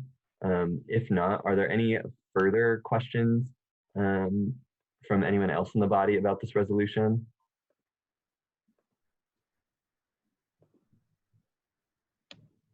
I think I knew where he was going. He asked a similar question in Senate Exec, so I can kind of speak to it. If I recall, he asked, do we feel it is necessary for us to compose a special committee for every K-State Foundation issue? And in short, I don't think that a special committee is necessary for every decision as they're a private entity, but for issues that are kind of really relevant to students, I don't see a reason why there shouldn't be a committee that can be formed, especially if it can be done in a relatively quick way. Perfect. Caucus Leader Kidd has a question. Hello. So my question is, I know that with part of the legislation you mentioned that there be a larger committee of students. I believe it's line 35, section 2. So I know that the foundation has their student foundation, like student organization. Could you speak to if they had any role in any part of this decision-making process? And if not, could you, or if you could defer to someone else that maybe could answer that for us? So I have only done like scratching the surface, looking into how they gauge their input with their student group within the foundation. I know that they took a lot of their input from the 5-person real estate committee. Chair Rodriguez might have more that she could elaborate. Yeah, so I did reach out to a lot of people that I know are in Student Foundation, And the general consensus that I got from all of them is that it was mentioned to them, but they were never really asked a lot of input about it. So I did reach out to about like 5-6 people. I cannot remember exactly how many, but that's what everybody told me, that they didn't really got like a say in it. Director Koger, Director Lopez said that he has like an answer to that as well. Yeah, if you'd like, Director Lopez. Yeah, so I'll just basically second that. As somebody on Student Foundation, we probably were mentioned it, but we haven't had any input, so. Thank you. Perfect. Thank you all so much. Appreciate it. Yeah, thank you for asking. Are there any further questions for Director Koger?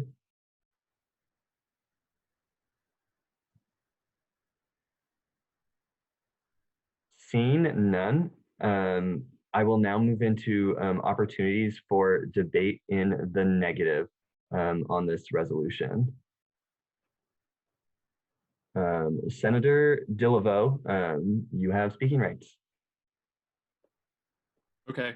I just want to say real quick, when we talk about the foundation being a separate entity from K-State, it's a separate independent 501c3, which is registered like a church or any other nonprofit that you might donate to.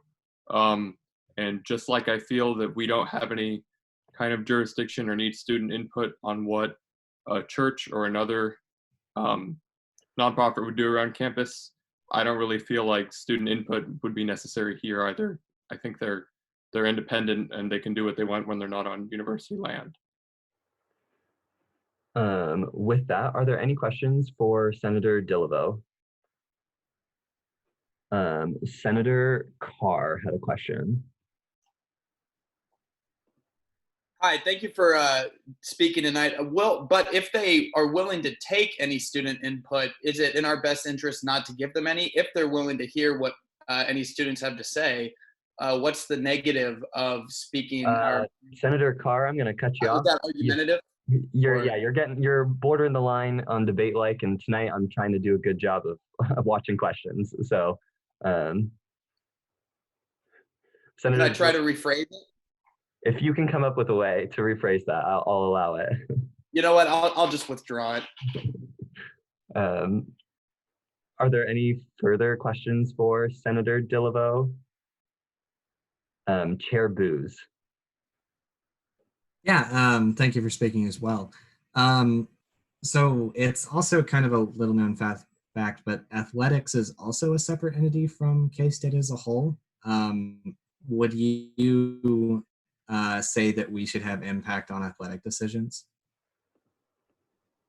I would not. All right, thank you. Are there any further questions for Senator Delaveau?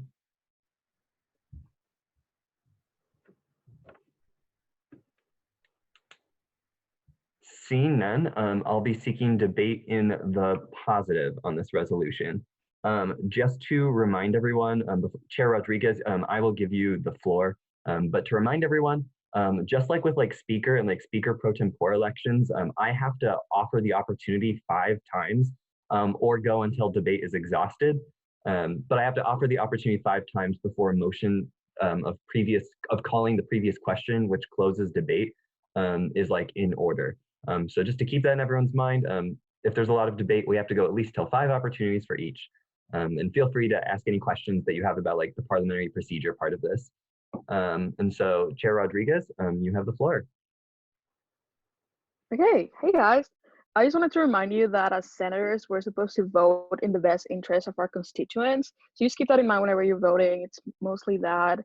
So yeah, I will vote in positive if you think this is something nice that the alumni, like the Student Foundation, will have more input of students. As Cameron mentioned, it's nothing against them, it's nothing against the project. We just like to see more voices being heard when they're making decisions. And I think even if they're a different entity, it's always like beneficial for everybody to keep students in mind first, because that's technically the whole thing, the whole mission of the university and the foundation as a whole. So that's it. Thank you. With that, are there any questions for Chair Rodriguez?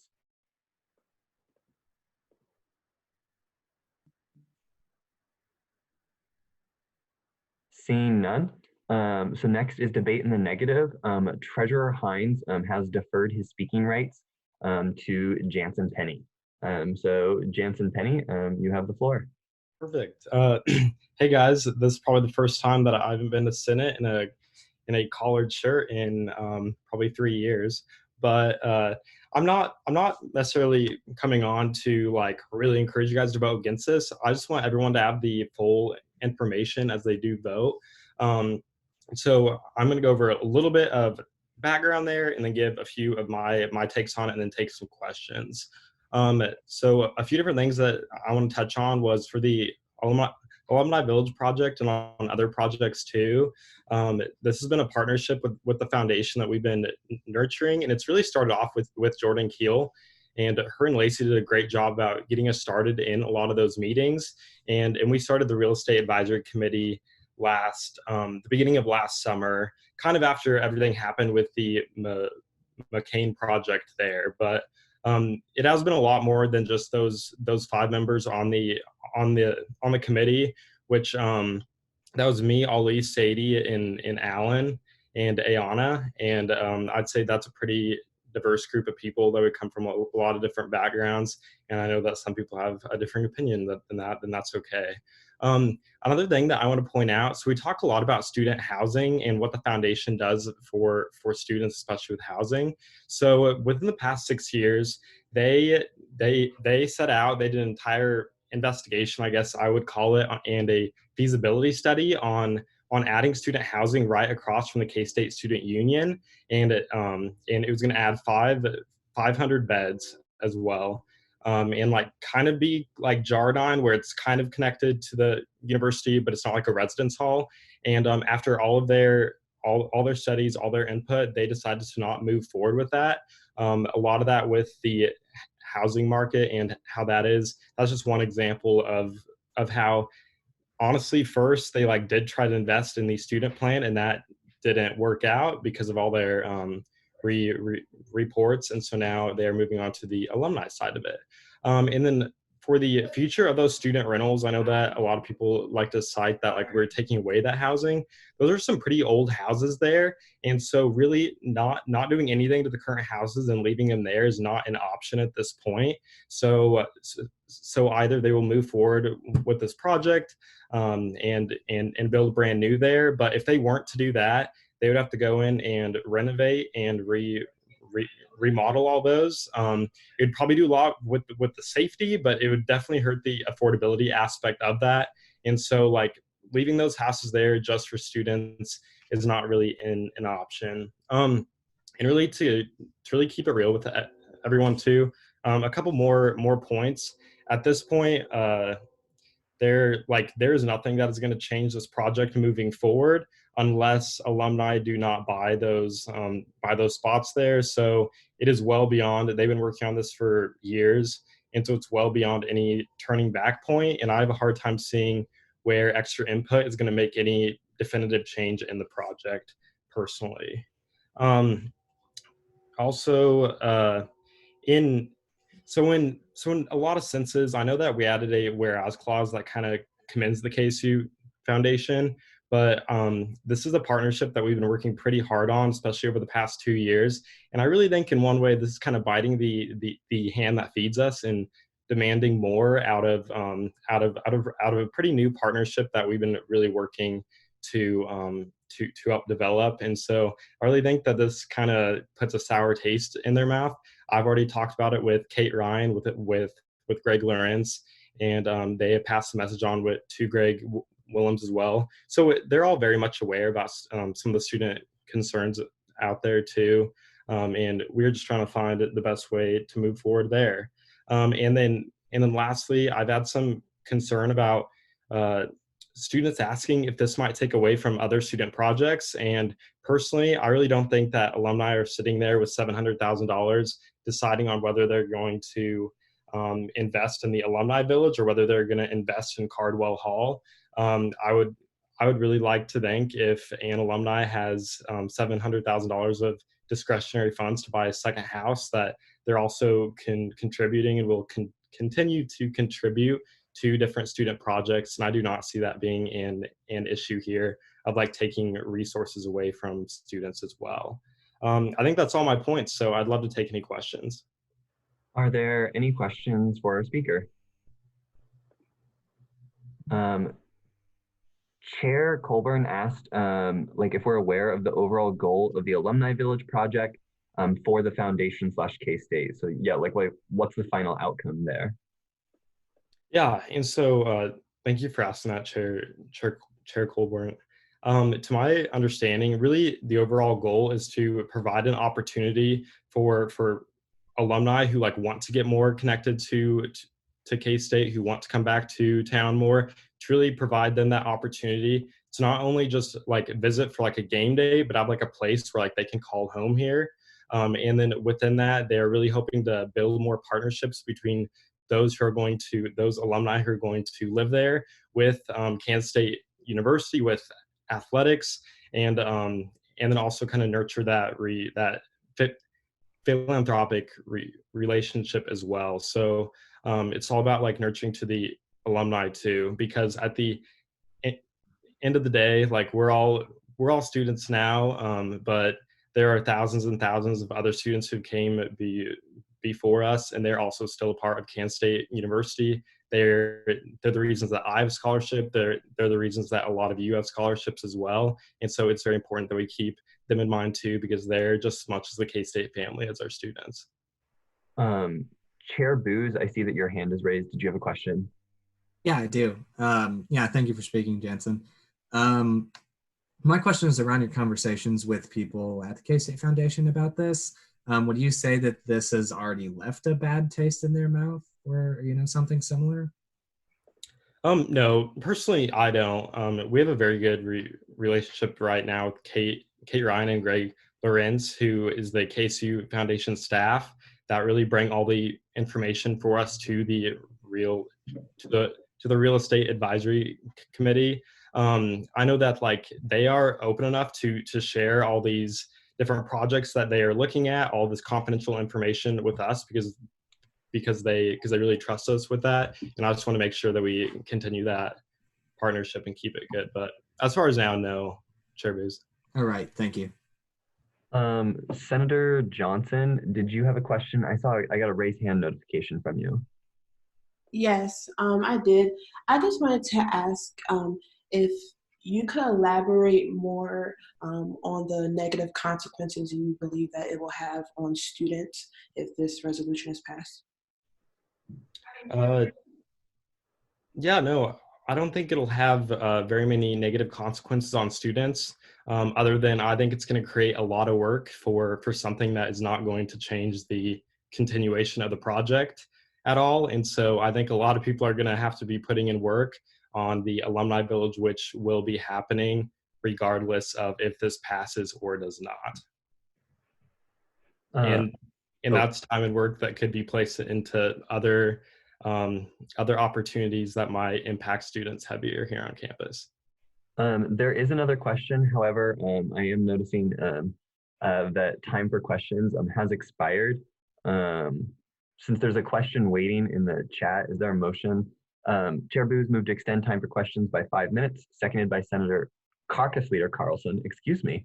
And so are there any objections to extending time for questions by 5 minutes? Seeing none. Director Koger, I saw that you had a question in the chat. Yeah, my main question, how did they come upon the plot of land on, I believe it's 17th and Bluemont, adjacent to campus, as close as you can get? Why is that the ideal location for an alumni village? Because like a lot of the land that the university owns, they've like picked out spots like the honors house, and then we have like our like entire strip where like main campuses as well. And so throughout the last, it's a decade or more that the KSU Foundation has been very strategic about buying each and every one of those homes along the border as they do come up for sale as well. So they own all the way from where was it Dare's gas station right there across from the Alumni Center. They own all the houses on the front of that block, and then also catty corner to that, across from St. Isidore's, they own that entire strip of houses as well, and that would be a phase 2 of this project. Follow up.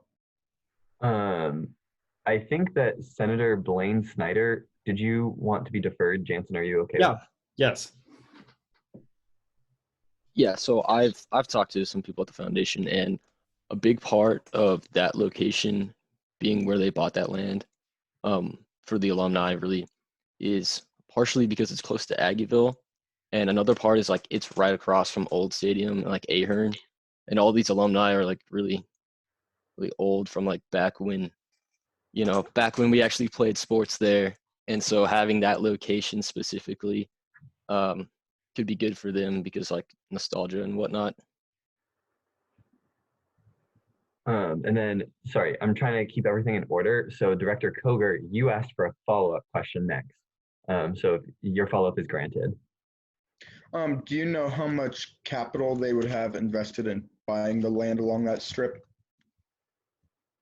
I am unaware of the capital they have invested in buying up that land, but the project itself will be $14.5 million.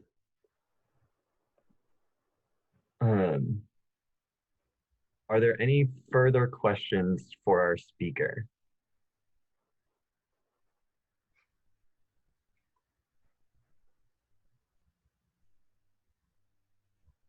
Seeing none, thank you for your debate, Jansen. Thanks. So next in line, we have debate in the positive. So is there anyone who would like to debate in the positive on this resolution?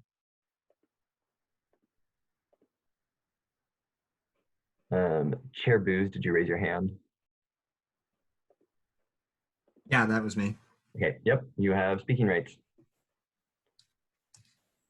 Yeah, so this is going to be kind of a rambly debate because while I'm positive at the moment, it's kind of a weak positive. And so I wanted to lay out why I currently think this is beneficial, and then kind of just go from there. So yeah, I mean, I was one of the people that voted it out of Senate Exec favorably. And that's because I thought it was important to debate it here. And the debate so far has brought out a couple different things, a couple beliefs that honestly make it hard to consider this resolution. If it was a straight, condemnation, it would be easier in a lot of ways to consider it, even though I'd probably be voting no. But because it's more of a request, it's easier for me to get on board. And in particular, adding sections 2 through 5, I believe, and restructuring section 1 was important for me to get on board, to lay out more about what we were kind of thinking in general. But especially like the previous speakers have said that we, one of the previous speakers said that we shouldn't necessarily have any input into this. And well, I mean, I understand that argument. There are a lot of entities that make up the university, and all of them are charged with, supporting students at the university. And so, especially because in the first whereas clause, this bill states that, the mission of the foundation is to, unite philanthropic desires with university priorities. And so, overall, I think we should have input into this. So then, the next question after that is if we have enough. And in this case, I think holding a virtual forum would be a good idea, just so that they would have, a better understanding of concerns. And I think that some of the other things proposed here would be a good idea. But at the same time, I've been doing readings around, there's a Manhattan Mercury article from a couple days ago, I believe, that says, after they pay off the debt incurred to do this, they will put the money back into other campus priorities that they earn from this. And so, that would be helpful in the long run, even though it may not be in the short run. So overall, I think having more student input would be a good thing, but I can certainly be persuaded in the other direction. So right now I'm a positive, but we'll see where that goes. Thank you, and I'll take questions. Are there any questions for Chair Booz?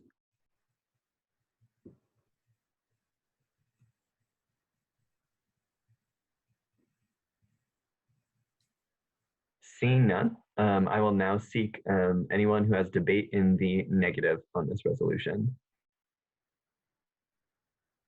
Caucus Leader Phillips, you have the floor. Yeah, hey guys. So I really just wanted to hit on a few things about this.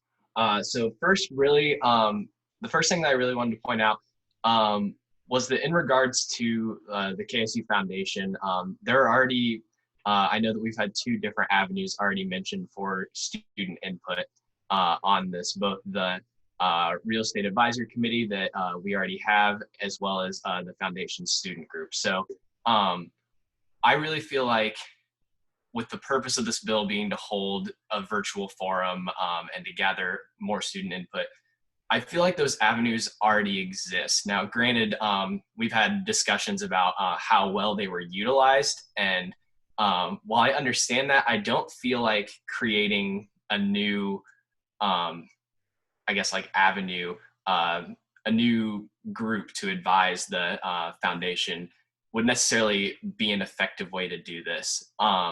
The second thing that I really wanted to point out, well, I guess just looking at this bill as a whole and how much it specifically mentions the Alumni Village project, really, like Jansen talked about, this project, this specific project is going to happen whether we hold a forum, whether we do anything or not. So really, I guess making this committee specifically for the Alumni Village project really wouldn't have that much of an effect. And I personally wouldn't see the purpose behind this. Now, I might be on board for, looking at the Real Estate Advisory Committee and potentially like changing the makeup of that, looking at having like more representation in that. But specifically making a virtual forum for this specific issue really isn't going to have a purpose the way that I see it, just because this project's going to happen whether we like this or not. So really, just like to sum it all up, I feel like some of the things in here are good points that in the future, on big projects such as this, we'd love to see more student input. However, I know that the foundation has had this in their plans for a while. I was doing a little research this week, and they put out an article in 2018 with plans to get this done. So I feel like the foundation has given ample time and ample notice to the general public. But yeah, basically, I feel like there's things in this resolution that have good merit, but attaching it so much so to a project that is going to have the same impact whether we have voices or increased voices or not, I feel like that isn't the best way to go with this. So if there were a resolution in the future that would potentially look at the makeup of the Real Estate Advisory Committee or future large-scale projects, I would be more open to that. But just because this is so specifically on an issue that at this point is almost in the past, I am in the negative for this. And I stand for questions. Are there any questions for Caucus Leader Phillips? There's a question from Chair Rodriguez. Okay, I just wanted to clarify something real fast. I don't know how to ask it. Hold up. You said that the Student Foundation had input, but me and Ron already said that what we gathered, they didn't have input. So to your knowledge, did they have input in this or not? Yeah, so I guess what I was trying to say there, on this specific project, not necessarily that the input existed, but that there are lines for input. Now, like you said, the members of the student organizations or this foundation student group maybe didn't receive the opportunity for that input. So I feel like that isn't necessarily something that this resolution is going to accomplish, just because, just with the timeline, really, yeah, there isn't a good opportunity to go back and get feedback on the Alumni Village because the plans are already set and it's going to happen. So, yeah, the point there was really just that like the method for communication exists, but not necessarily that communication within that existed, if that makes sense. Are there any further questions for our speaker?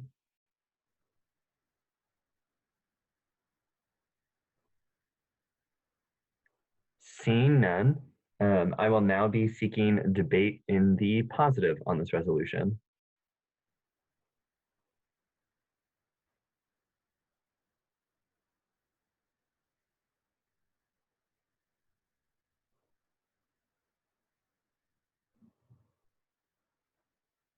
Seeing none, I will now be seeking any debate in the negative on this resolution.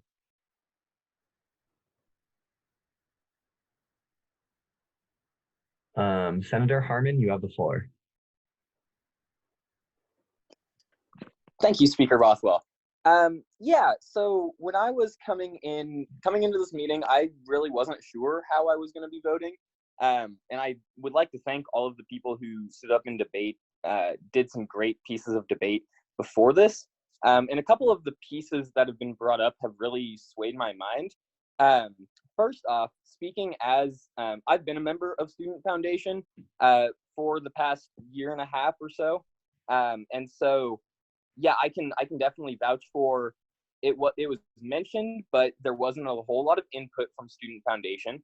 But I can also say that while that is a great line of potential future input, I don't think that's necessarily the purpose that Student Foundation serves. We serve more to generate philanthropic devotion among the student body, among some of our other programs. But where I do think this is the exact line where some of this input is meant to be given is in the relationship that's been a lot of effort already been being poured into it. And that's with that real estate committee that already has some student representation on it. And so I definitely think that is a relationship that is still in its beginning phases. Working with the foundation through Student Foundation, I know how sensitive they are about confidential information and how closely they protect a lot of that information. And so I think it is a really special relationship that they're trying to build with this new student committee. From my point of view, I definitely appreciate the intention behind this resolution, but I agree with some of the previous debaters in that attaching it so closely to a project that will almost 100% guaranteed be moving forward. At this point, all of the work has been done so far. I think that overall harms that relationship we have with the foundation and the intent behind this resolution. And so I think there are better ways to go about garnering and better strengthening some of that relationship for student input with the foundation. And also on the other side of it, in the causes of student housing and affordability, like a previous debater said, these houses were probably going to be either demolished, renovated beyond a lot of student affordability already, if there wasn't going to be a useful project developed for them. And so through this project, I think in the long run, it will definitely be towards student benefits. I don't think voting against this resolution is a vote against your constituents or against K-State students themselves. Like has been mentioned before, after this project is done, that's going to be an amazing, not just revenue stream for the foundation to be able to put that revenue towards student-centered projects, but it's also going to be a one-of-a-kind, amazing tool for the foundation to garner alumni relationships and to have them close to campus and to really develop that relationship. That's what the foundation is all about. That's their number one job, is developing relationships with alumni who can help the university. And so I think this project is important for their long-term goals in doing that. And I don't think they'd be moving forward with this project if it worked against the university, worked against students in any way. And so kind of with those points expressed, I would urge you all to vote no against this resolution. I think it ultimately harms the intention behind it and that relationship we're garnering with the foundation. And I'd be happy to take any questions about that. Are there any questions for Senator Harmon?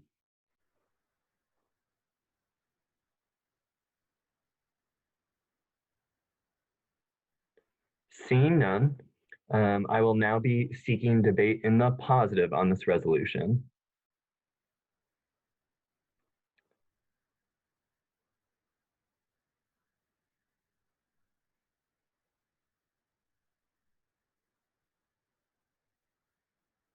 Seeing none, I'll be seeking any debate in the negative on this resolution.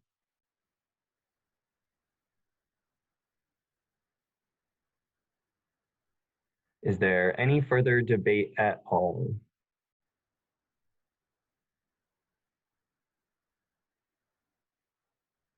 Seeing none, we will now proceed into a vote on this resolution. Yes, Caucus Leader Phillips. So Caucus Leader Phillips has moved. Hold on, I'm going to turn my camera on now just because it's about to get a little bit more complex. Caucus Leader Phillips has moved to hold Resolution 2021-09 for a roll call vote, and that was seconded by Chair Booz. To explain Caucus Leader Phillips' motion, so Resolution 9 is a resolution. It's not a bill like the first two things that we voted on. And so we would typically do just like a raise hand vote. If we were in person, we would do just like a voice vote on this. With his motion, Caucus Leader Phillips is asking that just like how we voted on our first two things by Speaker Pro Tempore Billman going through the roll call, that way we go through roll instead of just me counting all of the hands that are raised on the screen right now. This is a unique motion where it just requires 15 senators to approve of this motion. It's a little bit different and a little bit unique in how it works. And so it's not a debatable motion. So the way this works is that right now, if you are in favor of having a roll call vote on this, where we do it by voice, where Speaker Pro Tempore Billman just calls the names and you vote, please indicate that you are in favor of that right now with your hand being raised. And it just requires 15 people to do that. And so, yep, my hand raise notifications has gone up to at least 16 by now, and it keeps ticking up. So thank you all for that. With that, we will just proceed into a roll call vote on this resolution instead of a hand raise vote on this resolution. So with that, Speaker Pro Tempore Billman, if you are ready, we can just have you take care of this through a roll call vote. Yeah, and just a reminder, the 4 options for you to vote are yes, no, pass, or abstain. If you choose pass, that means we'll come back to you. If you choose abstain, we will not come back to you, and you are just not exercising your right to vote. Any of those options are okay. All right, Atchison. No. Booz. Pass. Brown Alex.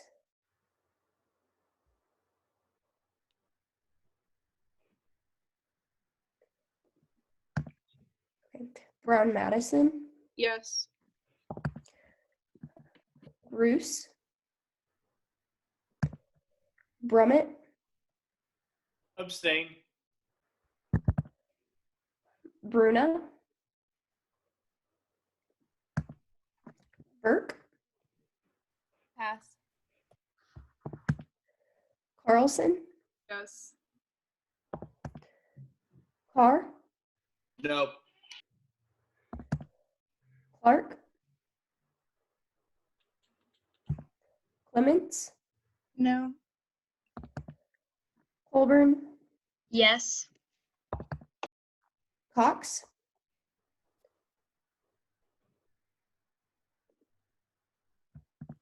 Croslow. Yes. De Santiago. Diaz de Leon. Yes. Dillavo. No. Fox. Yes. Frederick.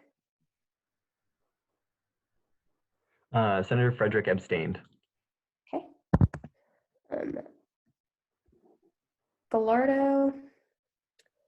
Garrett. No. Glasscock. Yes. Grills. Yes. Grolms. No. Guzman. Hamlin. Yes. Harmon. No. Hurd. Pass. Hernandez, Yes. Hutchings, Abstain. Johnson, No. Kidd, So sorry, microphone issues. Pass. Sorry. that's okay, thank you. Levi, Manners, Yes. McKee, No. McVeigh, Abstain. Muthukumar, I'll abstain. Null, Norwood, Abstain. Nunning, No. Panicatu, Pass. Phillips, No. Porter, Rischenberg, No. Rodriguez, Yes. Rossi, Schmidt, No. Shunjay, No. Snyder Blaine, No. Snyder Ben, No. Vance, No. Wagner, Wallace, No. Ward, Yes. Watkins, Wilcox, Willis, Abstain. Windholtz. No. Before we go Okay, back we'll around, go back to the past. Maggie, before you go back through, I want to remind everyone, you cannot pass a second time. We can't keep going in a loop. So now you have to pick from one of the three options. So just a reminder for everyone on that. But I appreciate you all exercising your right to pass. Booze, Abstain.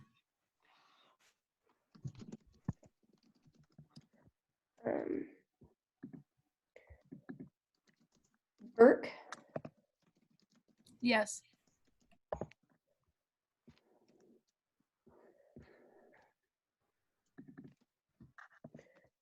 Hurd, Yes. Kidd, No.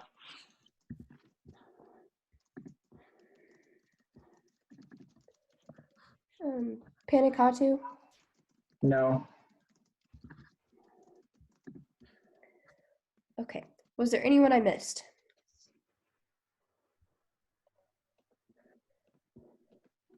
Okay. Speaker Bothwell, this is a majority vote, correct? Yep, requires 50%. It's just a resolution. Okay, with that, this resolution fails 21 to 15 to 8. Or excuse me, 15 to 21 to 8. Sorry, so there were 15 yeses. Yes, 15 yeses, 21 noes, and 8 abstentions. Thank you for that, Speaker Pro Tempore Billman. So with that, this resolution fails and it will not be sent out. Before we continue on with our agenda, I want to thank all of you for this more complex evening that we had than usual and for throwing the parliamentary procedure curveballs my way. This was very interesting. So thank you to the authors of this resolution for giving us something very interesting to debate during this time. With that, we will proceed with our agenda. Next on our agenda, we'll move into introduction of legislation with Bill 4. So is there a motion to consider Bill 4?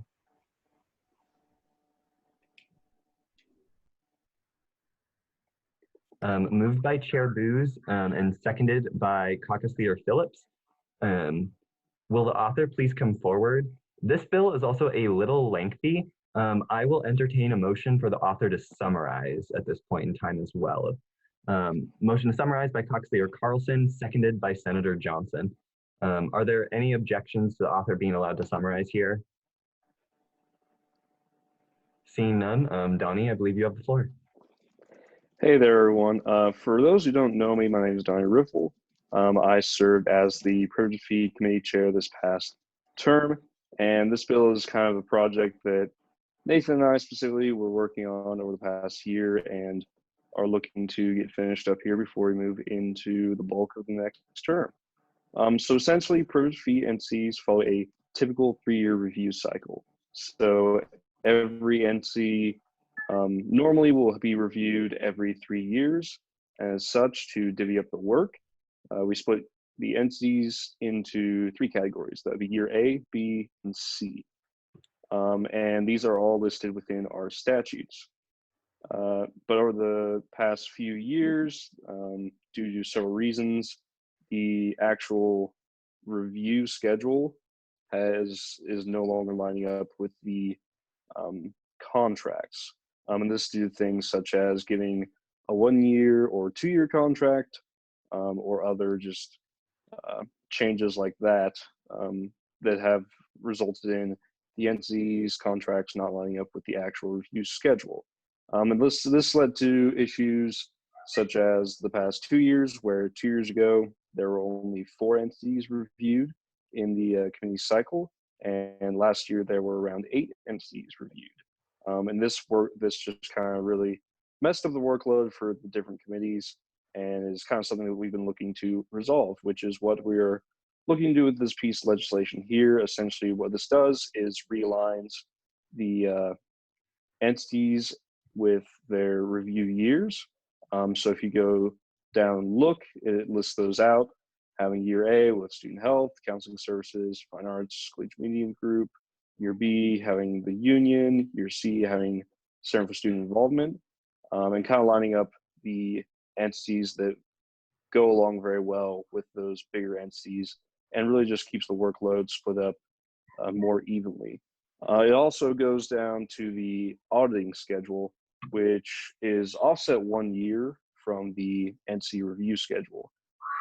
Purpose for this is to ensure that we get the audits for the NC prior to the year that we review the NC. So this essentially lines those all back up, lines it up with what the contracts are currently set to expire with, and would just go a long ways to making the process a lot smoother going down the line. With that, I will stand for any questions.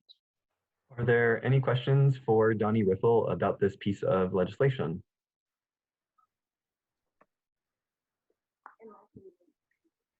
Question from Caucus Leader Phillips. Yes. Gregory.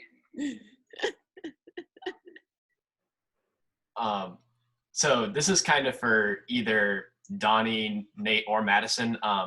So with this being the last like official or normal meeting of the year, and the purpose of our special meeting being to look at priv fee reductions, should we consider, or is the intention to like special order this, or do we just wait till the fall, or is this picked up at the special meeting? Yeah, so I'll take that one from Donnie. We talked about it and we decided to introduce it here and just vote on it at the special meeting too. Thank you.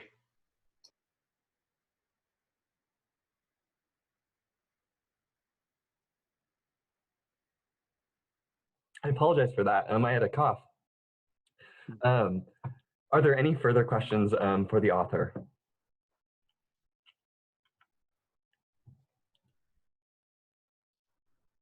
Seeing none, we'll continue on with our agenda. Thanks, Donnie.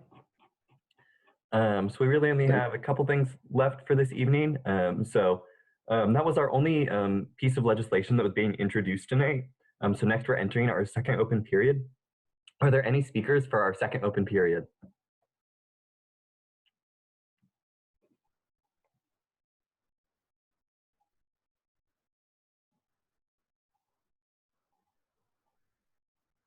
I am seeing none. I would like to make a quick little comment here, just kind of echoing what I said really quickly. I'm just like really proud and again, kind of like shaken tonight by resolution 9.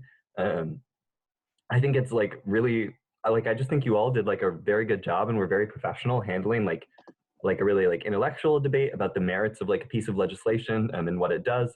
The fact that everyone used every type of voting option available, yes, no, pass, and abstain, is kind of uncommon for us to have kind of the variety of vote spread that we did. It's been quite a while since I've seen a vote spread like that.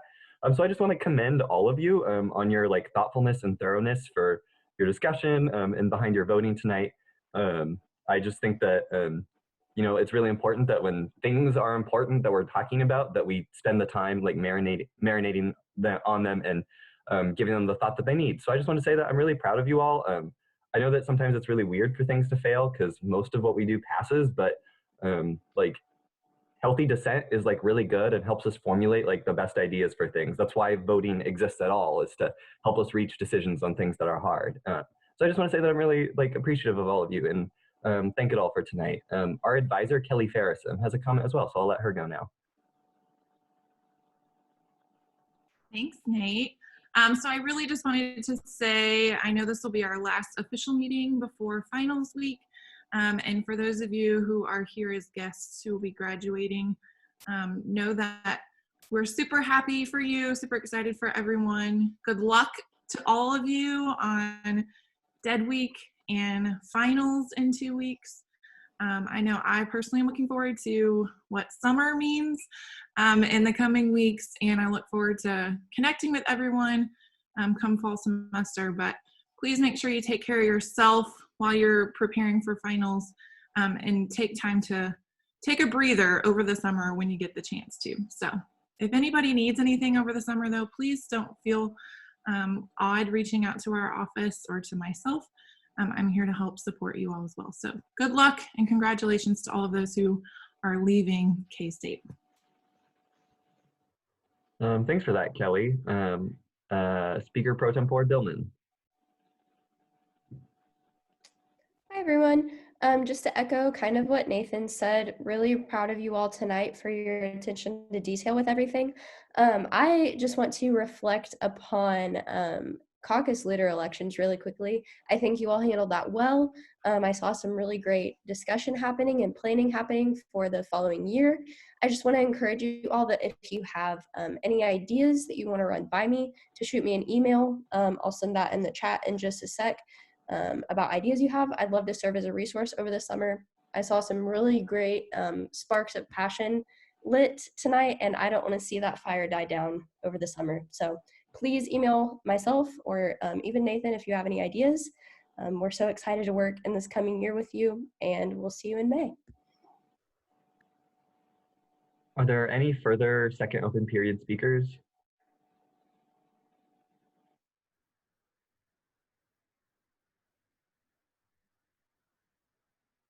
Seeing none, we'll now move into reference of legislation. Bill 4 will be referred to the Privilege Fee Committee. And like I said, we will just vote on this at our special meeting in May as well, just to keep it flowing along. With that, we have no constitutional or bylaws revisions, so we will move into second roll call for the evening. All right, last time you guys have to hear my voice tonight.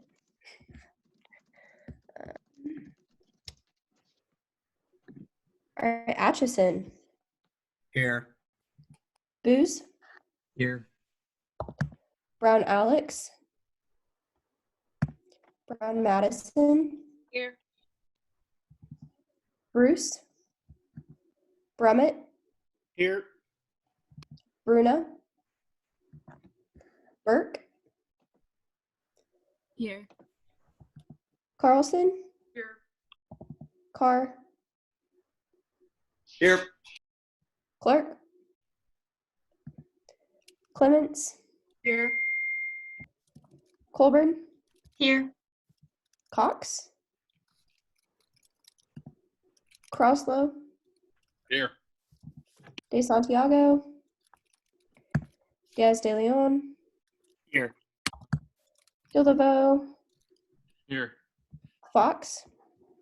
Here. Frederick, Gallardo, Garrett, Here. Glasscock, Here. Grills, Here. Grolms, Here. Guzman, Hamlin, Here. Harmon, Here. Hurd, Here. Hernandez, Here. Hutchings, Here. Johnson. Senator Johnson is here. Thank you. Kidd, Here. Levi, Manners, Here. McKee, Here. McVeigh, Here. Muthukumar, Here. Knoll, Norwood, Here. Nunink,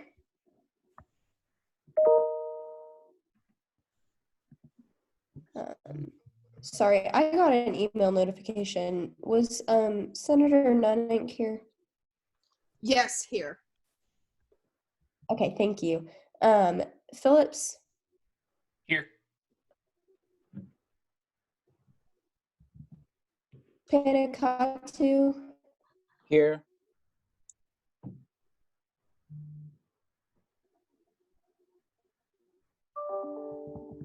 Porter, Richenberg. Here. I'm so sorry. I got another notification. Thank you. Sorry, I just don't want to miss anyone. Rodriguez, Here. Rossi, Schmidt,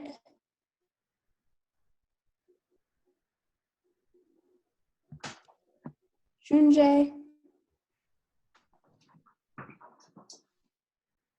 Here. oh, thank you. Snyder Blaine, Here. Snyder Ben, Here. Vance, Here. Wagner, Wallace, Here. Ward, Here. Watkins, Wilcox, Willis, Here. and Winholtz. Here. Okay, I think there were some things in the chat. The only one that was missed in the chat was Senator Frederick is here. Yes. Okay. With that, there were 43 senators present. Perfect. Thank you, Maggie. With that, we've now come to the conclusion of our agenda for the evening. I will now seek a motion for us to adjourn until our special meeting on Thursday, May 28th. Moved by Caucus Leader Kidd, seconded by Senator Ward. Are there any objections? Seeing none, we all are adjourned until the end of May. Thank you all so much for your hard work over the past few weeks, and I look forward to seeing you in about a month.